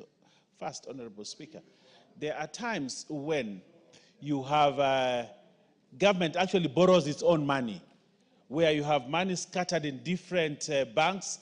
Government goes out there, say they want a loan, and what the bank does is just accumulate government money, gives it to government, and then charges interest on it. And that's how we continue to grow the debt in this country. So it is very important that we implement the single treasury account to avoid the situation where we are actually banks. By the way, if you look at domestic debt versus external debt today, the domestic debt is higher. But if you ask yourself, who is actually the, and banks are making exorbitant profits, and you ask yourself, these profits where, while other Kenyans don't have money and there's little borrowing in the country, but actually you hear a bank has made a profit of 14 billion, and you ask yourself why? Because they have been using government. It's actually government giving them those exorbitant profits, and yet those profits that they're declaring is actually government money that they have used to loan out to government to make more money from government. And therefore, it is very important, Honorable Speaker, to ensure that the single treasury account is maintained. Secondly, Honorable Speaker, on the same issue of debt, I heard the Honorable John Badi the other day. I listened to him, he was on Spice FM on the Situation Room, and he was discussing about Kenya's debt, and he's looking at the Eurobonds. He's looking at it up to 2034, that we are already indebted up to 2034 as a country because of how we are managing our debt.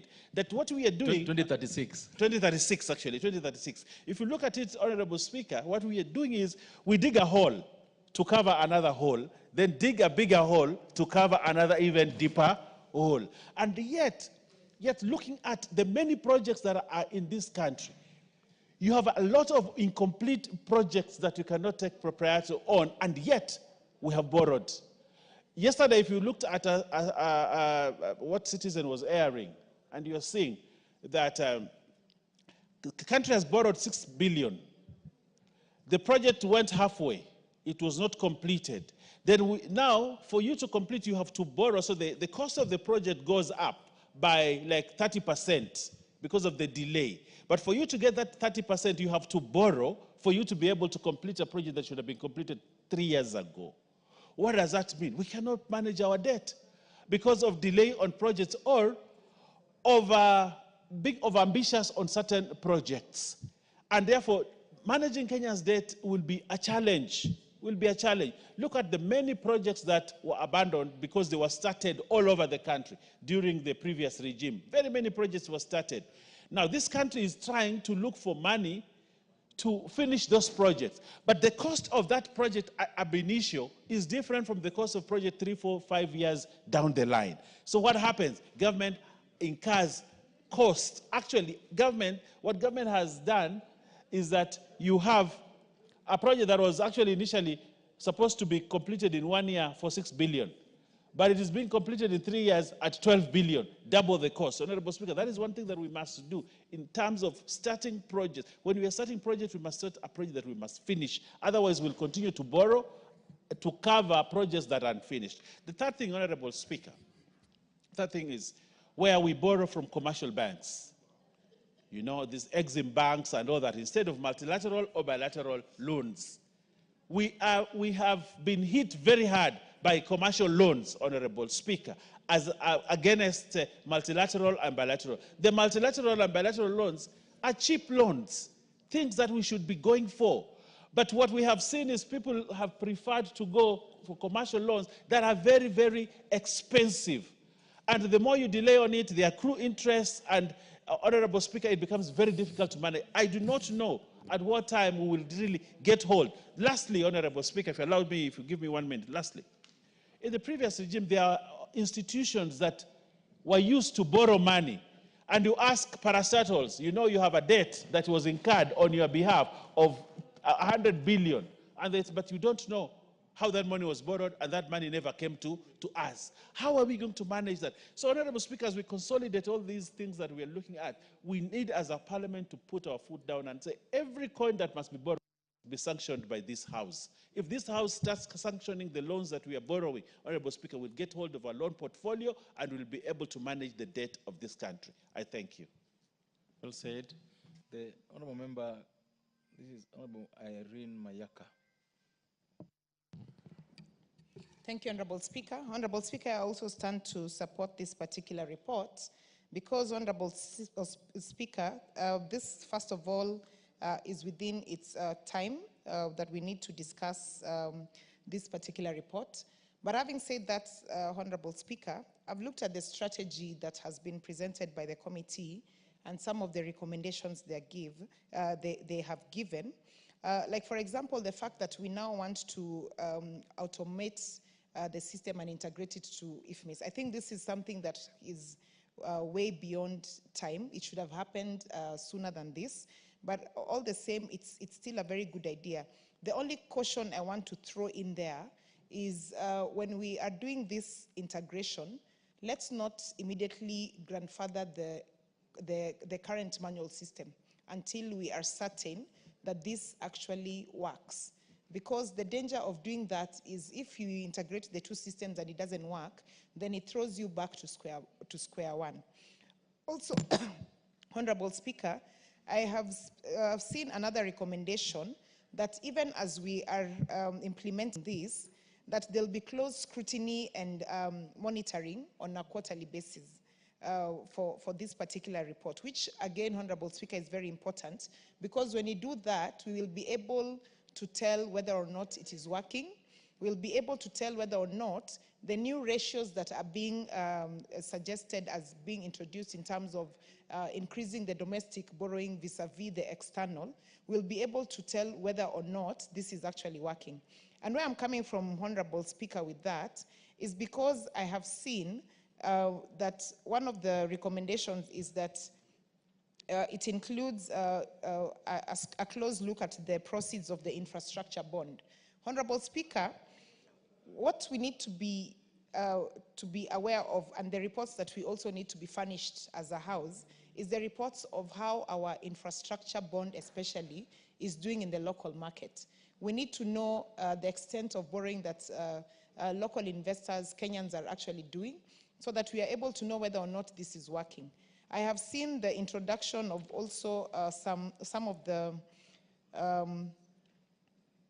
alternative financial measures, like the linked bonds, the debt swaps, the diaspora bonds, the ECG bonds, and all that, which is also good. But also, Honorable Speaker, even when we are suggesting this, we need to be very aware and cognizant of whether or not this has worked in other economies. And if we are borrowing this particular practice, then we also need to match ourselves against the countries where this has succeeded. Because financial prudency, success of that normally is not something that is unique from different environments. It's something that if it has worked in one particular place, then you know you can borrow the ideas that they've used. And Honorable Speaker, there's a very common saying that we say that there is nothing wrong with copying a good cut. It's very much in order. Honorable Speaker, I also just want to speak about the monitoring aspect of it in terms of the Ministry of National Treasury, which has also been suggested as at the 31st May of 2025, in terms of just reviewing whether or not the debt utilization and the debt procurement process is actually working, which, Honorable Speaker, is also good. My only fear is that we need to also be very careful that we are not overwhelming one particular department with doing all this at the same time. These are all very good measures, but you also must be very, very cognizant of what the effects will be. Finally, Honorable Speaker, I just want to say that the only way that this will actually work is if we have strict fiscal discipline within our systems, and also that we adopt the appropriate consolidated measures for us to be able to make sure that this works. Having said that, Honorable Speaker, I do support this report and I submit. I thank you. Thank you. The member from Mbeere North. Thank you, Honorable Speaker. I rise to support this report and say that the public management, the public liability management in this country has been not well managed for quite some time. Whether it is domestic liabilities or international liabilities, Mr. Speaker, they have not been well managed, and probably that's why we have been in the serious problem which we have been facing of borrowing again and again and again until we have reached to very, very high debts of about 11 trillion at the moment. Mr. Speaker, the recommendations forwarded by the committee in this House are promising because we are looking at consolidation, or fiscal consolidation, to ensure that we move from where we are at the moment of about 65 point something percent to be within the recommended percentage in terms of the present value terms of 55% plus or minus 5% by 2028, Honorable Speaker. For this to be achieved, quite a number of things must be done, especially by the National Treasury, by Central Bank of Kenya, as well as by the Controller of Budget. And as the report says, the automation, to automate the debts service payment from the Consolidated Fund is one of the key recommendations so that we can be able to monitor how the withdrawals are done. There have been many rumors on the social media, on our media, that a lot of money has been withdrawn manually, not through automated ways, and we are not sure whether this money has been utilized properly. And we are talking about huge amount of money. With such kind of recommendation, Honorable Speaker, it will get rid of many speculation which may come as a result, of course, of the nation. My good friend, Honorable Ruko of Siakago, I know his place. He has talked about rumors. I do not know whether that's parliamentary because it's a house of record. Parliament is a house of records, not a house of rumors. Can he probably rephrase instead of using the word rumors? Thank you, Honorable Speaker. Honorable Speaker, one of the daily said that there was manual withdrawals of about 1.3 trillion. That information is not confirmed. Those are just rumors, street rumors out there, Honorable Speaker. And for us to be able to get rumors not published in our media, automation of debt service payment will go a long way in ensuring that rumors don't find their way in media, because it will be verifiable, it will be not only verifiable, but even open source. We can be able to get that information when we request for it. Also, Mr. Speaker, this report talks about ensuring that a single account is implemented so that we may not continue, government may not continue borrowing its own money from our financial institution, from our domestic from our banks, local banks. Mr. Speaker, as you have noted, if there is a sector which makes money year in, year out, at huge amounts of profits, is the banking sector. And all of them, they fight very hard for the government institution to open accounts in different banks. And I think we have to also be serious, Mr. Speaker. We have seen many counties opening 30 accounts, 40 accounts. Some of them, they have even 100 accounts in different banks. Just that the banks can continue making money out of the public resources. You got 30 seconds, please. Public resources. I think the consolidated single account will go a long way in ensuring that we have, we manage our local resources, public resources in the most prudent way. Finally, Mr. Speaker, it has come to a point where those who are managing public resources in a bad way, we should demand them to step aside.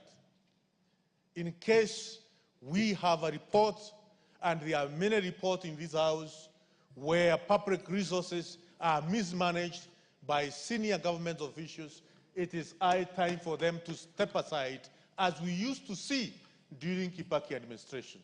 Mr. Speaker, with those remarks, I support this report. Thank you so much. Thank you. All members, there being no further interest on the motion, I call upon the mover to reply. The Honorable Gladys Boss.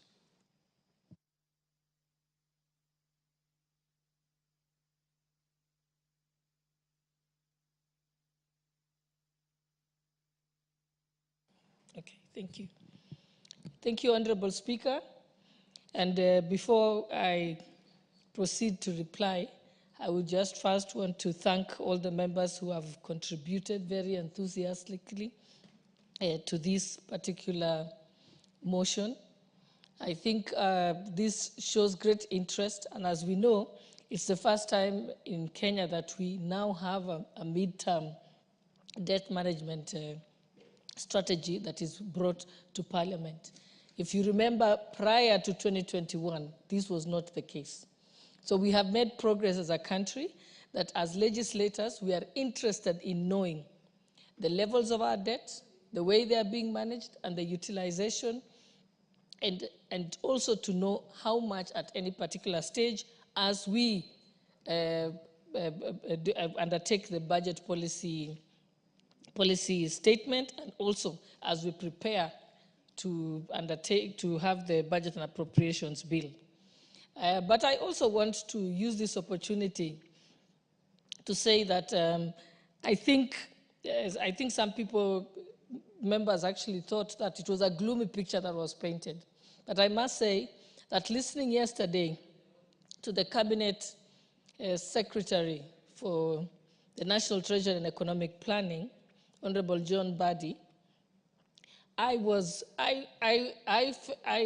felt positive and hopeful as a Kenyan that our country is going in the right direction. If you see the way they explained about how they've managed the debt from the time when they came into office up to now, you can see that there's positive levels.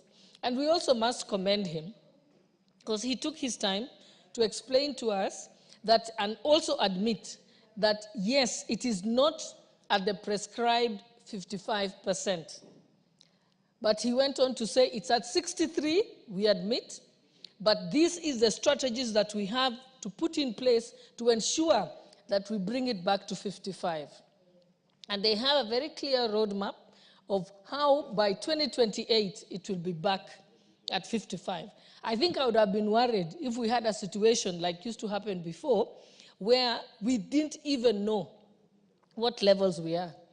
And I remember proudly so that it was when I was chairperson of the delegated committee that we actually set the ceiling at 55%. And we have made progress that now we're being reported to that. So we must commend the National Treasury for being honest about it, but also telling us that they have clear measures of how they are reducing it.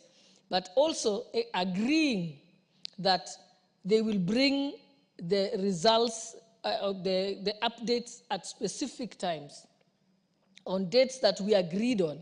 So we have dates in July, we have dates in May that they have confirmed to us. They've also told us measures. They also, were agreeable on discussing measures they can put in place to ensure that there's better governance and better accountability and transparency in the way we utilize not just our own resources from revenue, but also those that come from from debts. And that is why they gave us very good measures. One is to have a single treasury account, and I think that is progress. And hence the reason why we were willing that we are seeking to ask this House to allow them up to 2028, because they've told us if we have the single treasury account, if we have the accrual system, if we have the zero budgeting, if we have, make sure that all our debts go through the digital system, then they will be able to tighten and ensure that we don't have any more losses of monies that we have borrowed. But also the undertaking that they will report to Parliament within 15 days of implementation to give us a register of all debts, how much are they using to service the debts, but also how the debts were used, in which projects, so that we can be able to also have an opportunity as Parliament to interrogate and say, I think that is not good use of borrowed money, so that it doesn't happen the following year. And also they've given us the undertaking that they will not make any variation of this mid-term debt management strategy without coming to Parliament first. And I think with those assurances, it paints a much more positive outlook than we've ever had. In the last Parliament, we were not in this place. It was a back and forth all the time with the National Treasury. I remember when Ukuri Yatani was the Cabinet Secretary of the National Treasury, my committee had altercations with him because he could not disclose how much was owed. Then he finally said he's going to come back and bring it to us in 14 days. It never happened. So I think there is progress, that there was full disclosure of what our revenues are and what our deficit is, and that they are borrowing to cover the deficit. But they also said they've also done something that has not, that things may improve, because first of all, they have not negotiated their eighth review with the IMF. So that might change. We might have some more concessional loans, which will bring down our repayment levels. They also said that they still have an opportunity that we might increase our revenue. So what they've done is given a very underestimated revenue projection, because they said they don't want to make the mistake that was made last time, where we had a very ambitious revenue projection, then it didn't happen, then we were stuck. So I think with those honorable members, I think like I said, I feel much more confident about the fiscal health of our country. And with that, I beg to reply. Thank you. Thank you, honorable members. A decision on this motion will be made the next time it's in the order paper for the obvious reasons. Next order. Honorable Mayaka, what's out of order? Thank you, Honorable Speaker. Honorable Speaker, I'm standing pursuant to Standing Order number 35, because I've seen in the order paper what we are discussing next is a very important and crucial motion, but we do not have sufficient quorum for that. Okay, order number 35 doesn't matter. It doesn't matter what is to be discussed next. It stands on its own. So I order the quorum bell be rung for the next 5 minutes.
Order, honorable members, order. Order. Honorable members, the time being 7:02 p.m., this House stands adjourned until tomorrow, Thursday, the 6th of March 2025 at 2:30 p.m.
Well, it's 2:30 p.m., the time allocated for the plenary sitting of the Senate for the Senate proceedings this Wednesday afternoon, the 5th day of March, the year 2025.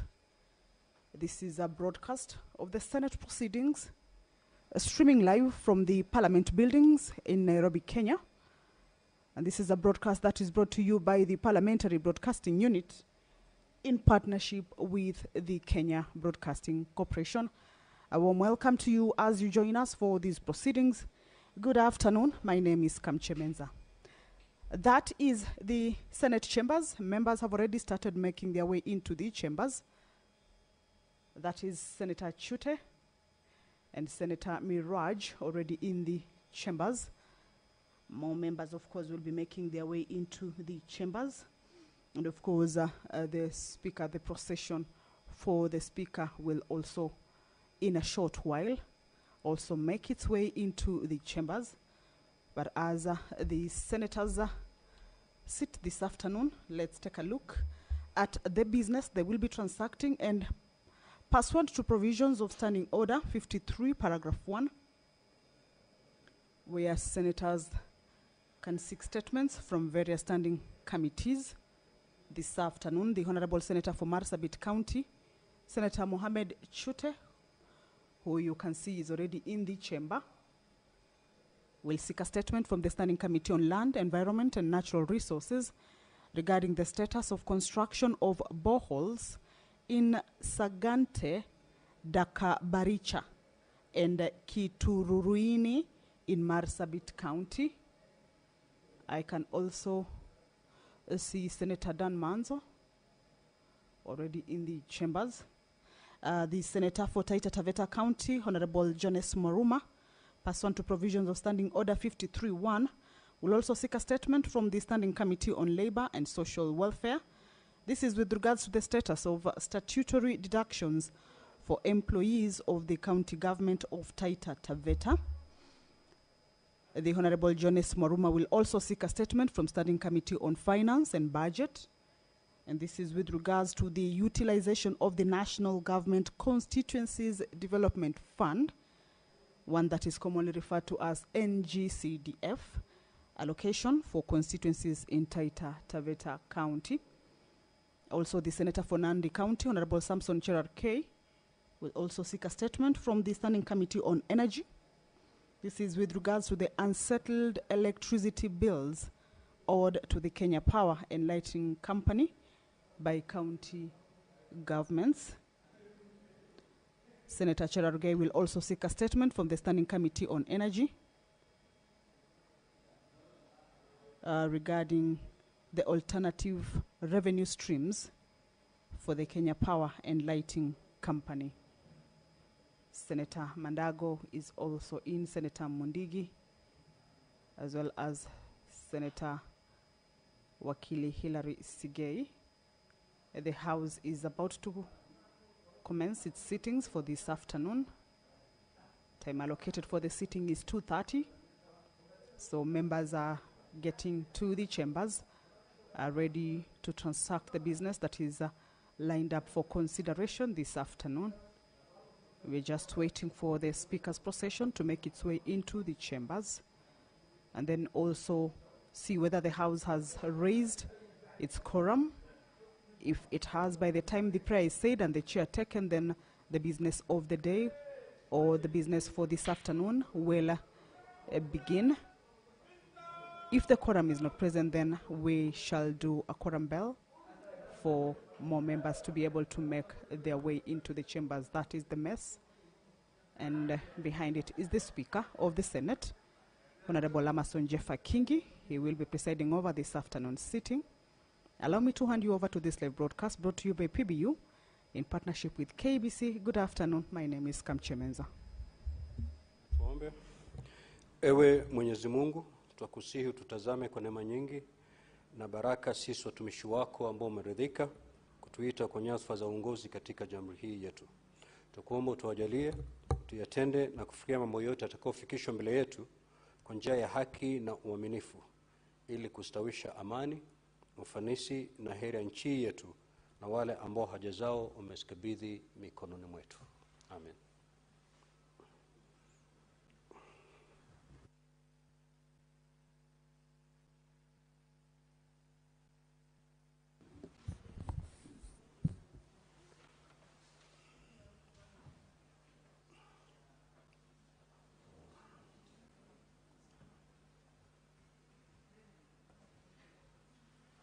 Clerk, do we have quorum?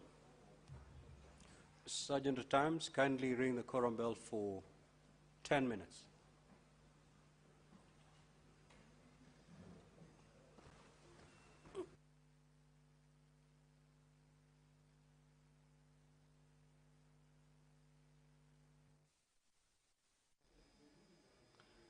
Well, the prayer has been said and the chair taken. However, the House has not attained its quorum for the business of the day to commence. So currently what is happening is that the bell to enable the House raise that particular quorum is on, and that is just to alert the members who may be within the precincts of Parliament, but not yet inside the chambers, to make their way into the chambers, of course, for the House to attain that required quorum. And this is as provided for in the House Standing Order, that at least 15 senators should be seated inside the chambers once the prayer is said and the chair taken, and that will enable the House to commence its business. If that is not present, then that quorum bell will be on. Of course, as the bell continues, then we shall be able to see more members, of course, making their way into the chambers. As we have seen, that is the leader of the majority party, Honorable Aaron Cheriot. I've also seen Nairobi Senator, Honorable Edwin Sifuna Nyeri, Senator, has also made his way into the chamber. Once that quorum is achieved, then without any further delay, I will be able to hand you over right away or straight away into the business of this afternoon.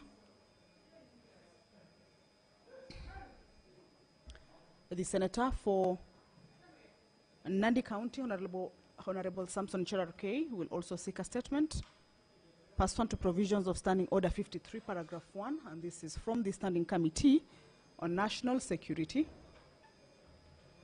Defense and Foreign Relations. This is with regards to the state of emergency response preparedness and disaster management in the county of Nandi. Also, right, looks like the quorum has been achieved. Allow me to hand you over. Honorable Senators, we do have quorum now, so we'll proceed with the afternoon's business. Clerk, kindly call the first order.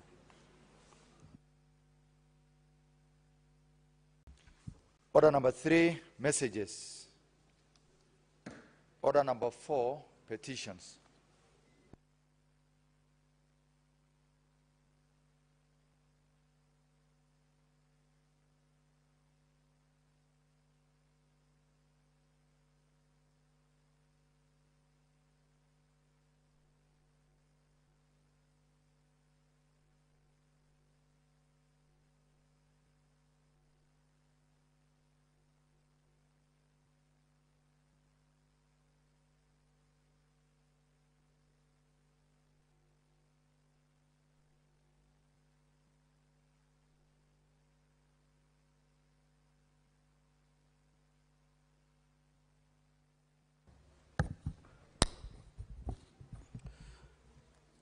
Honorable Senators, pursuant to Standing Order 232, 1B, I hereby present a petition that has been submitted through the clerk by Mr. Francis Otieno, a resident of Pap Oriang sublocation in Siaya County, concerning compensation of sugarcane crop identified as Siaya/Pap Oriang/428, where he cultivates sugarcane. B, that in June 2021, a contractor under Siaya County's Department of Public Works altered the road connecting Bar Osimbo and Pap Oriang, encroaching on the petitioner's land and damaging his sugarcane crop. That on the 29th of July 2029, the Office of the Chief Officer of the Aforementioned Department acknowledged receipt of the petitioner's complaint regarding the matter. However, no response was obtained from the office regarding the matter. That the petitioner sought assistance from the Commission on Administrative Justice, which sent 5 letters to the County Executive Committee member, however, received no response. That on the 6th of October 2021, the petitioner resorted to enter into a compensation agreement with the contractor, anticipating that the county government of Siaya will compensate him for the damages incurred. That following the general elections in August 2022, there was a change in the office holder of the CECM office, who was appraised of the matter by the Commission on Administrative Justice. That on the 4th of May 2023, a hearing was conducted by CAJ with representation from both the county government and the deputy county attorney.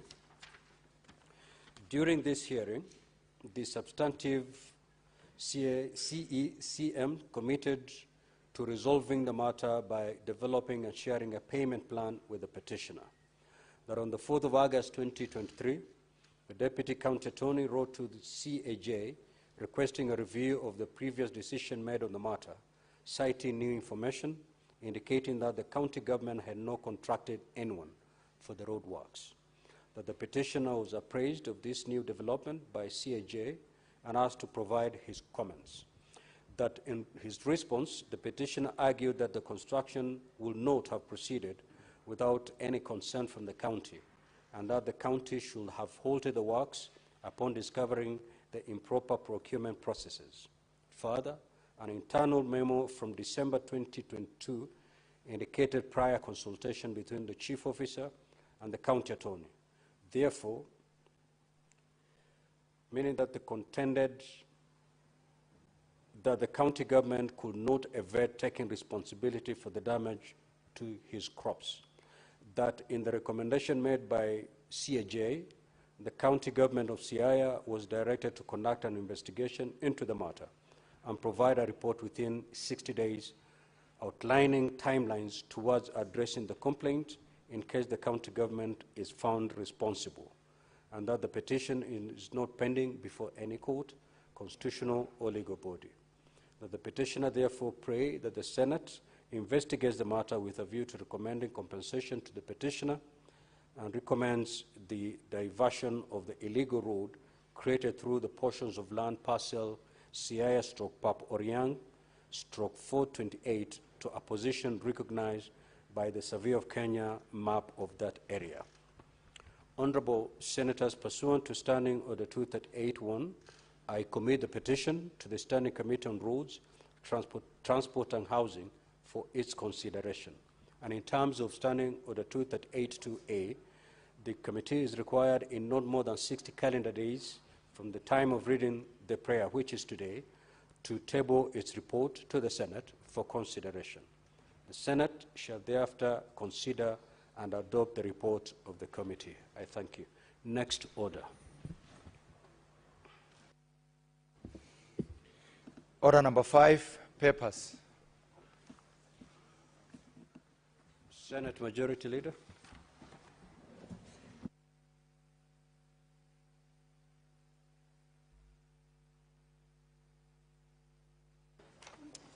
Thank you, Mr. Speaker.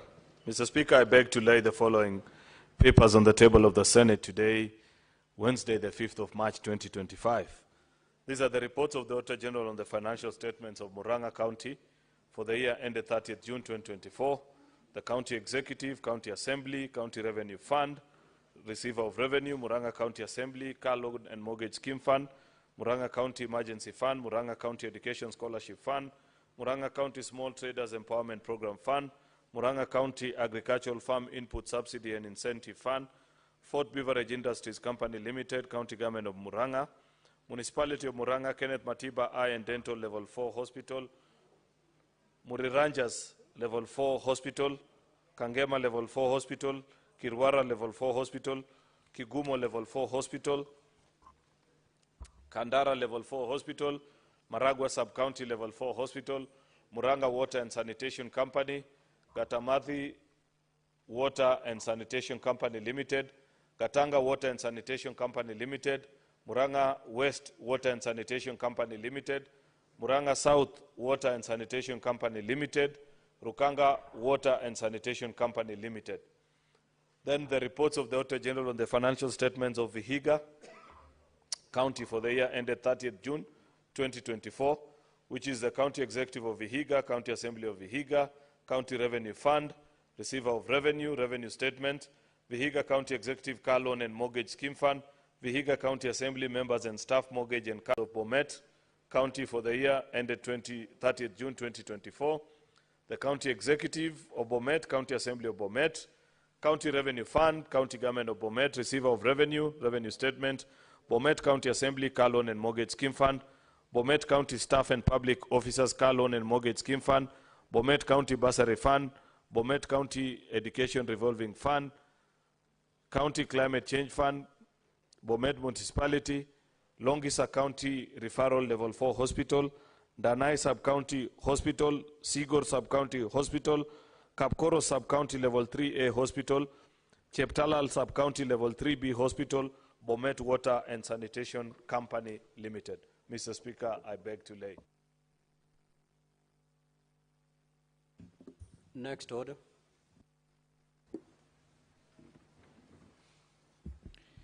Order number 6, notices of motion. Order number 7, questions and statements. Statement pursuant to Standing Order 53-1, Senator for Marsabit County, the Honorable Mohammed Chute.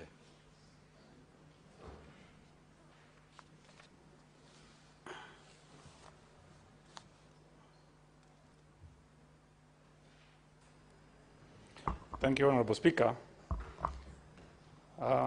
This is a request of a statement on the status of construction of boreholes in Sagante, Dakabaricha, and Kituruni in Marsabit County. Mr. Speaker, sir, I rise pursuant to Standing Order number 53-1 to seek a statement from the Standing Committee on Land, Environment, and Natural Resources regarding the status of construction of boreholes in Sagante, Dakabaricha, and Kituruni areas undertaken by the county government of Marsabit.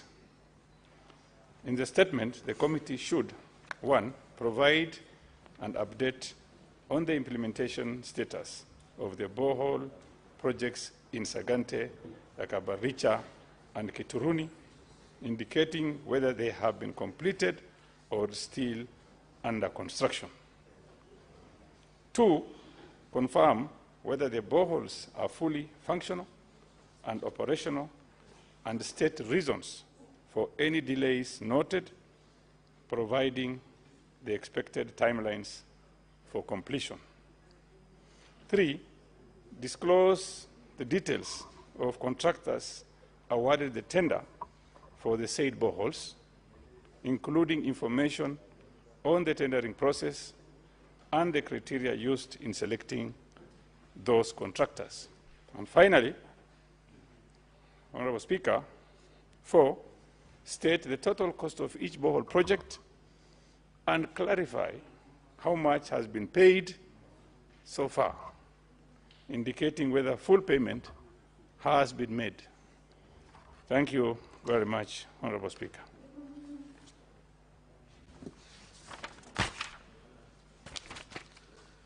Senator for Taita Taveta County, Senator Maruma.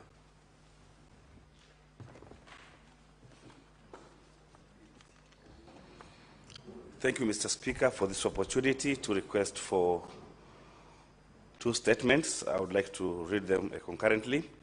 The first one is a statement on statutory deductions in Taita Taveta County. Mr. Speaker, I rise pursuant to Standing Order 53-1 to seek a statement from the Standing Committee on Labor and Social Welfare regarding the status of statutory deductions for employees of Taita Taveta County.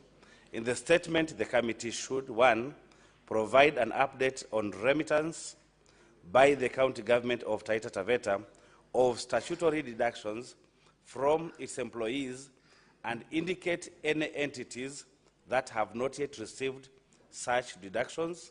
2, present a report on the status of statutory deductions from health workers' payments by the county government, particularly following the return to work agreement signed between the Health Workers Union and the county government. And 3, inform the Senate of the measures the county government has put in place to clear all the pending statutory deductions from its employees, as well as a roadmap to prevent future backlogs of unremitted statutory deductions.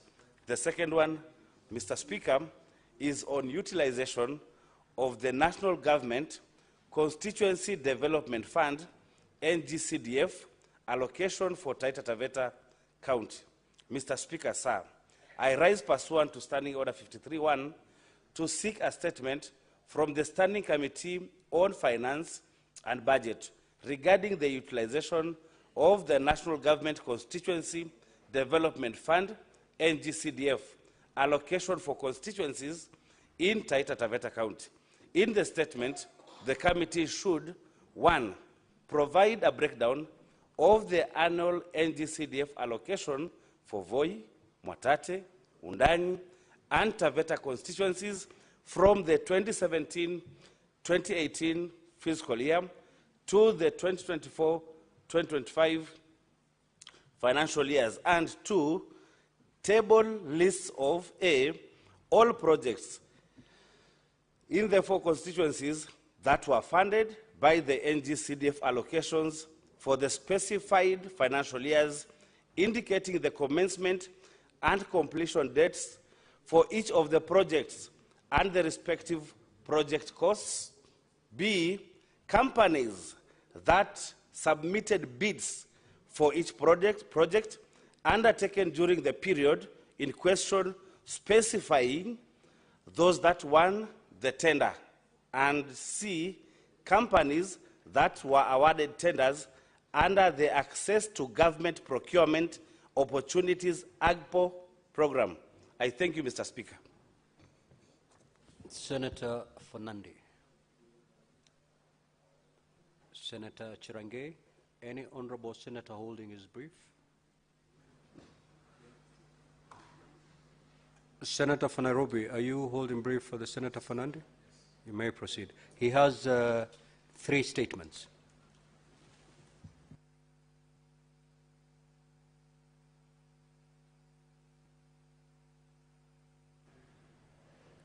Yes, Honorable Speaker, I hold brief for the Senator Fernandi, and I'm hoping that the fact that I read them will not deny me an opportunity to speak to the statements.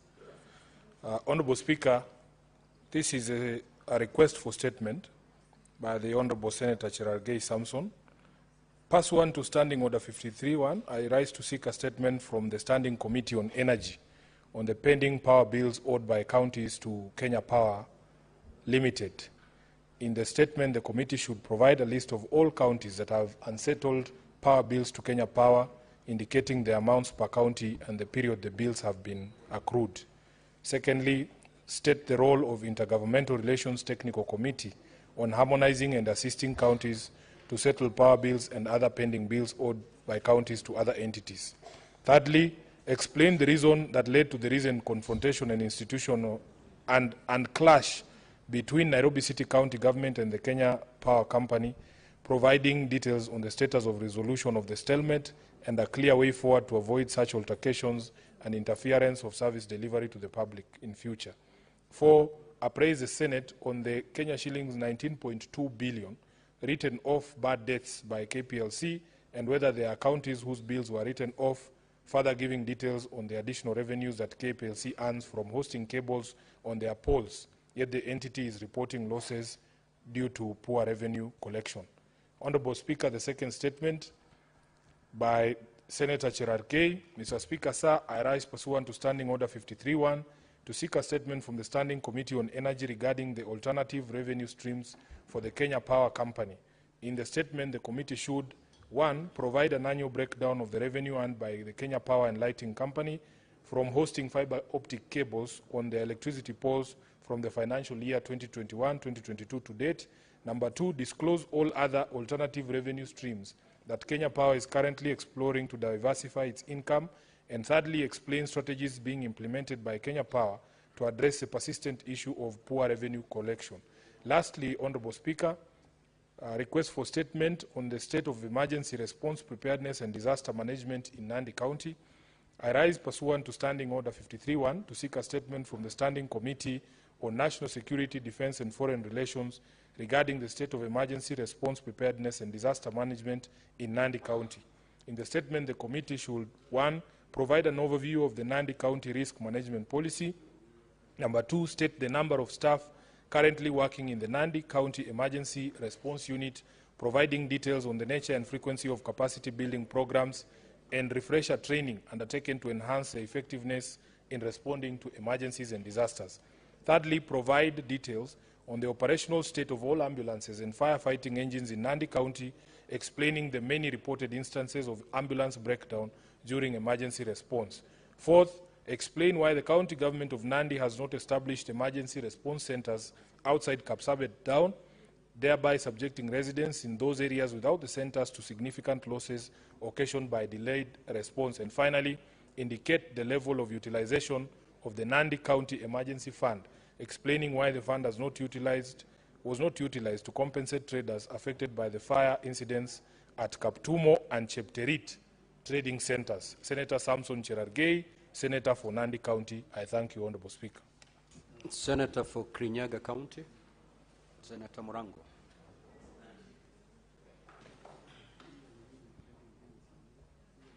Yes, 2 statements. Mr. Speaker, standing in for Senator Murango of Kirinyaga County, I rise pursuant to Standing Order 53-1 to seek a statement from the Standing Committee on Agriculture, Livestock and Fisheries regarding the status of purchase of wheat from Kenyan farmers.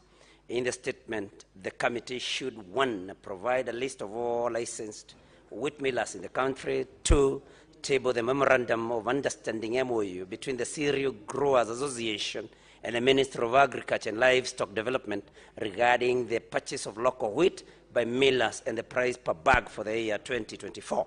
3, table a report of quantities of wheat purchased from the local farmers as well as quantities imported by each miller, explaining why the millers did not fully absorb locally produced wheat before purchasing the quotas allocated for duty-free import. And 4, state whether the wheat imported above the quotas attracted duty, and if not, state how much in cash equivalent the government forfeited on duty in the year 2024. I thank you, Mr. Speaker. You had 2 statements. Senator James Murango had 2 statements.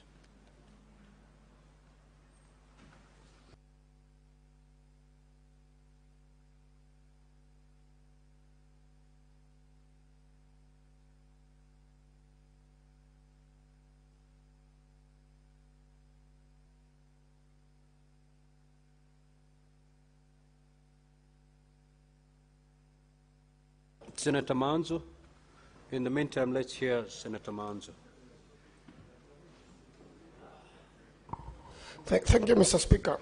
Request for statement on the employment status of Universal Healthcare, UHC, staff contracted by the Government of Kenya during COVID-19. Mr. Speaker, sir, I rise pursuant to Standing Order 53-1 to seek a statement from the Standing Committee on Labor and Social Welfare on the employment status of staff contracted by the national government under the Universal Healthcare, UHC, program during the COVID-19 pandemic. In the statement, the committee should, 1, provide the total number of health care workers recruited under the Universal Health Coverage UHC program during the COVID-19 period who remain on contractual terms of service to date. 2, explain the reasons the service of these healthcare workers has not been translated to permanent and pensionable terms, PNP, despite their continuous service, outlining any steps the Ministry of Health is taking to ensure that they are accorded fair employment terms in accordance with the law. And 3, state whether there are budgetary provisions to facilitate their transition to permanent terms, confirming the expected timeline for their absorption into permanent and pensionable employment. Daniel Kitonga Manzo, EBS, MP, Senator for Makueni County. I thank you, Mr. Speaker. Senator Catherine Muma.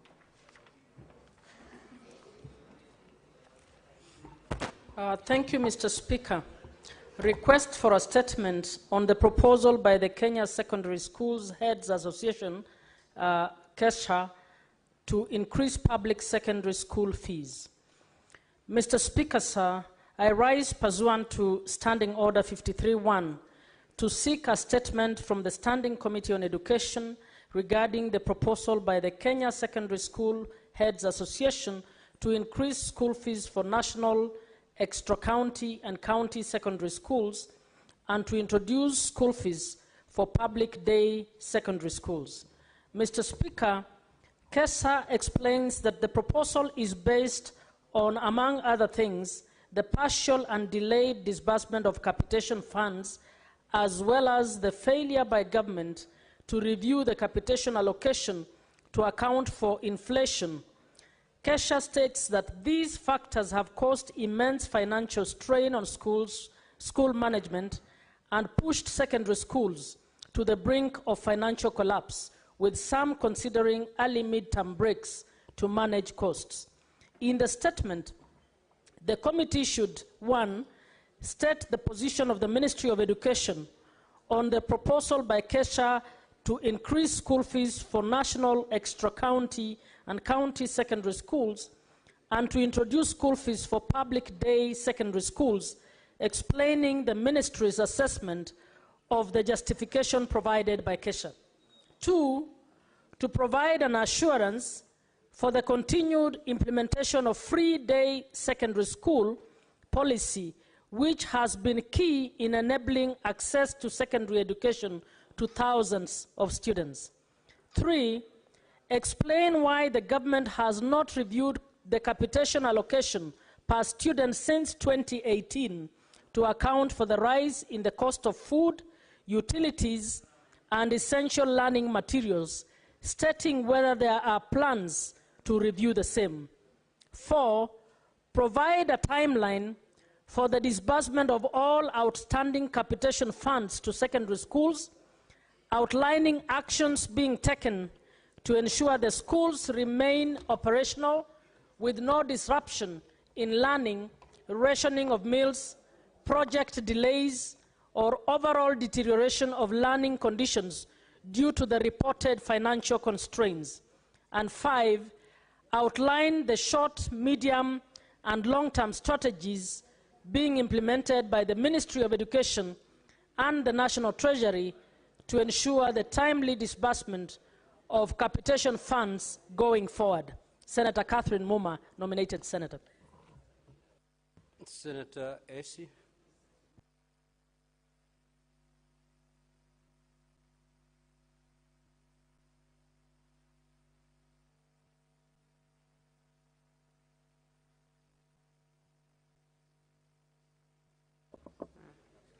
Thank you, Mr. Speaker. This is a request for a statement on insecurity incidences in Bomachoge-Borabu sub-county in Kisii County. Mr. Speaker, sir, I rise pursuant to Standing Order 53.1 to seek a statement from the Standing Committee on National Security, Defense and Foreign Relations regarding insecurity incidences reported in Bomachoge-Borabu sub-county in Kisii County. Mr. Speaker, sir, quite a number of people have been injured following clashes along the Transmara West Bomachoge-Borabu border in Kisii County over alleged cattle theft. The violence began on Saturday, 1st of March 2025, after 3 cows were allegedly stolen from the Bomachoge-Borabu side on Friday, 28 February.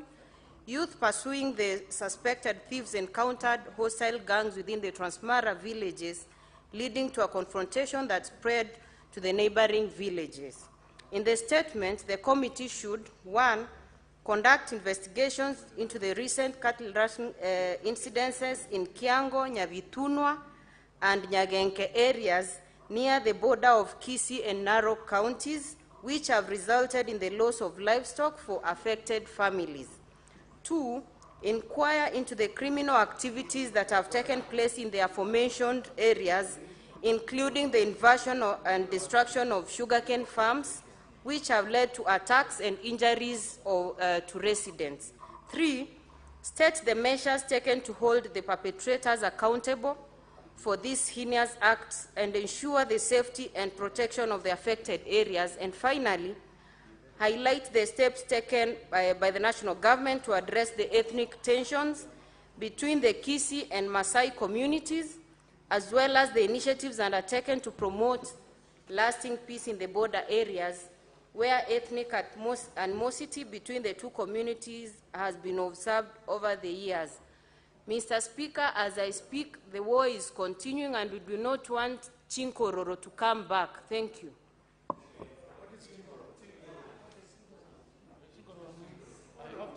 Senator Kinyua.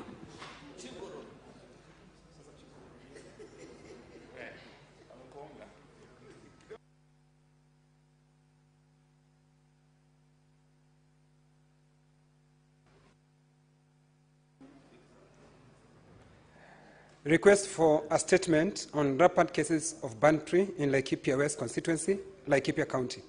Mr. Speaker, sir, I rise pursuant to Standing Order 53.1 to seek a statement from the Standing Committee on National Security, Defense and Foreign Relations regarding the rampant cases of banditry in Laikipia West constituency or Moran Ward, Wangwashi area.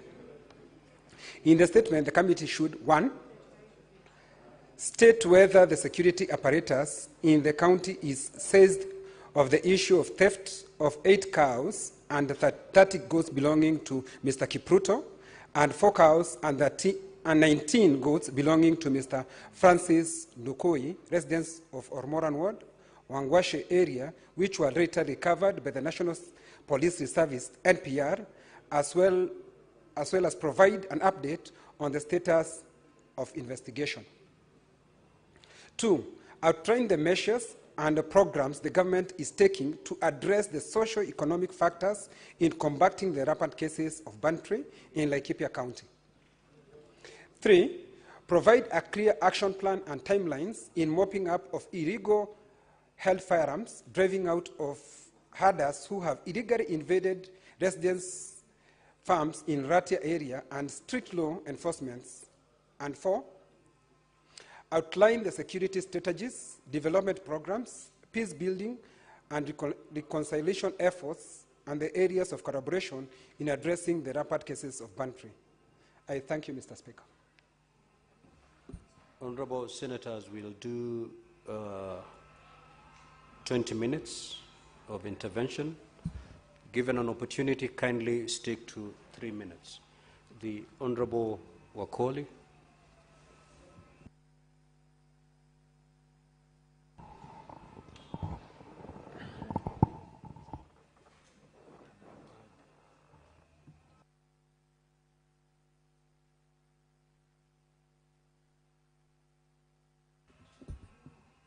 Honorable Senators, if you have nothing to offer, kindly just move out of the dashboard.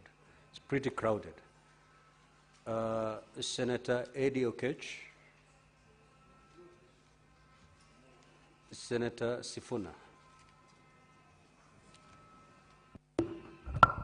Honorable Speaker, allow me to make brief comments on the 2 statements by the Senator for Nandi on the pending bills owed to Kenya Power by counties and the revenue streams for Kenya Power, alternative revenue streams. Honorable Speaker, I am sure you all remember there was a very embarrassing spectacle in Nairobi just a few days ago, where the county government of Nairobi got into a spat with the Kenya Power Company over unpaid bills.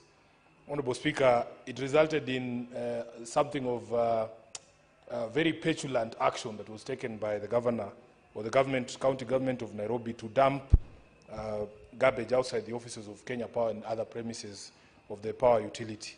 I am happy that my governor has already apologized to the people of Kenya for that unfortunate incident. But, Honorable Speaker, there are very serious underlying issues, and I'm happy that this statement has been brought by the Senator for Nandi. Number 1, Honorable Speaker, I understand that there has been a long drawn-out disagreement about how much Nairobi owes to the Kenya Power Company. And I am also aware that there have been joint auditing of those bills by both the utility and by the county government of Nairobi. And there is a joint communique that was signed on just how much this amount is. There was an initial claim of about 3 billion Kenya shillings, but after auditing jointly, they came to a figure of 1.8 billion Kenya shillings. Now, of importance, Honorable Speaker, is that out of that 1.8 that is claimed by the utility, the Kenya Power, 1.5 billion shillings is arising out of street lighting. Now, here's a conversation that I want this Senate to help us with, especially here in Nairobi. Honorable Speaker, although this street lighting is termed as a function of the county government, this is admittedly a national security function. And the Ministry of Energy themselves have agreed as much. I sat in a meeting with the CS for Energy, the Honorable Wandai, and he had told me that the ministry has acknowledged that this is something that the national government has to take up as a security function. And in fact, by the time of that meeting, which was about a month and a half ago, he told me that they had already written to EPRA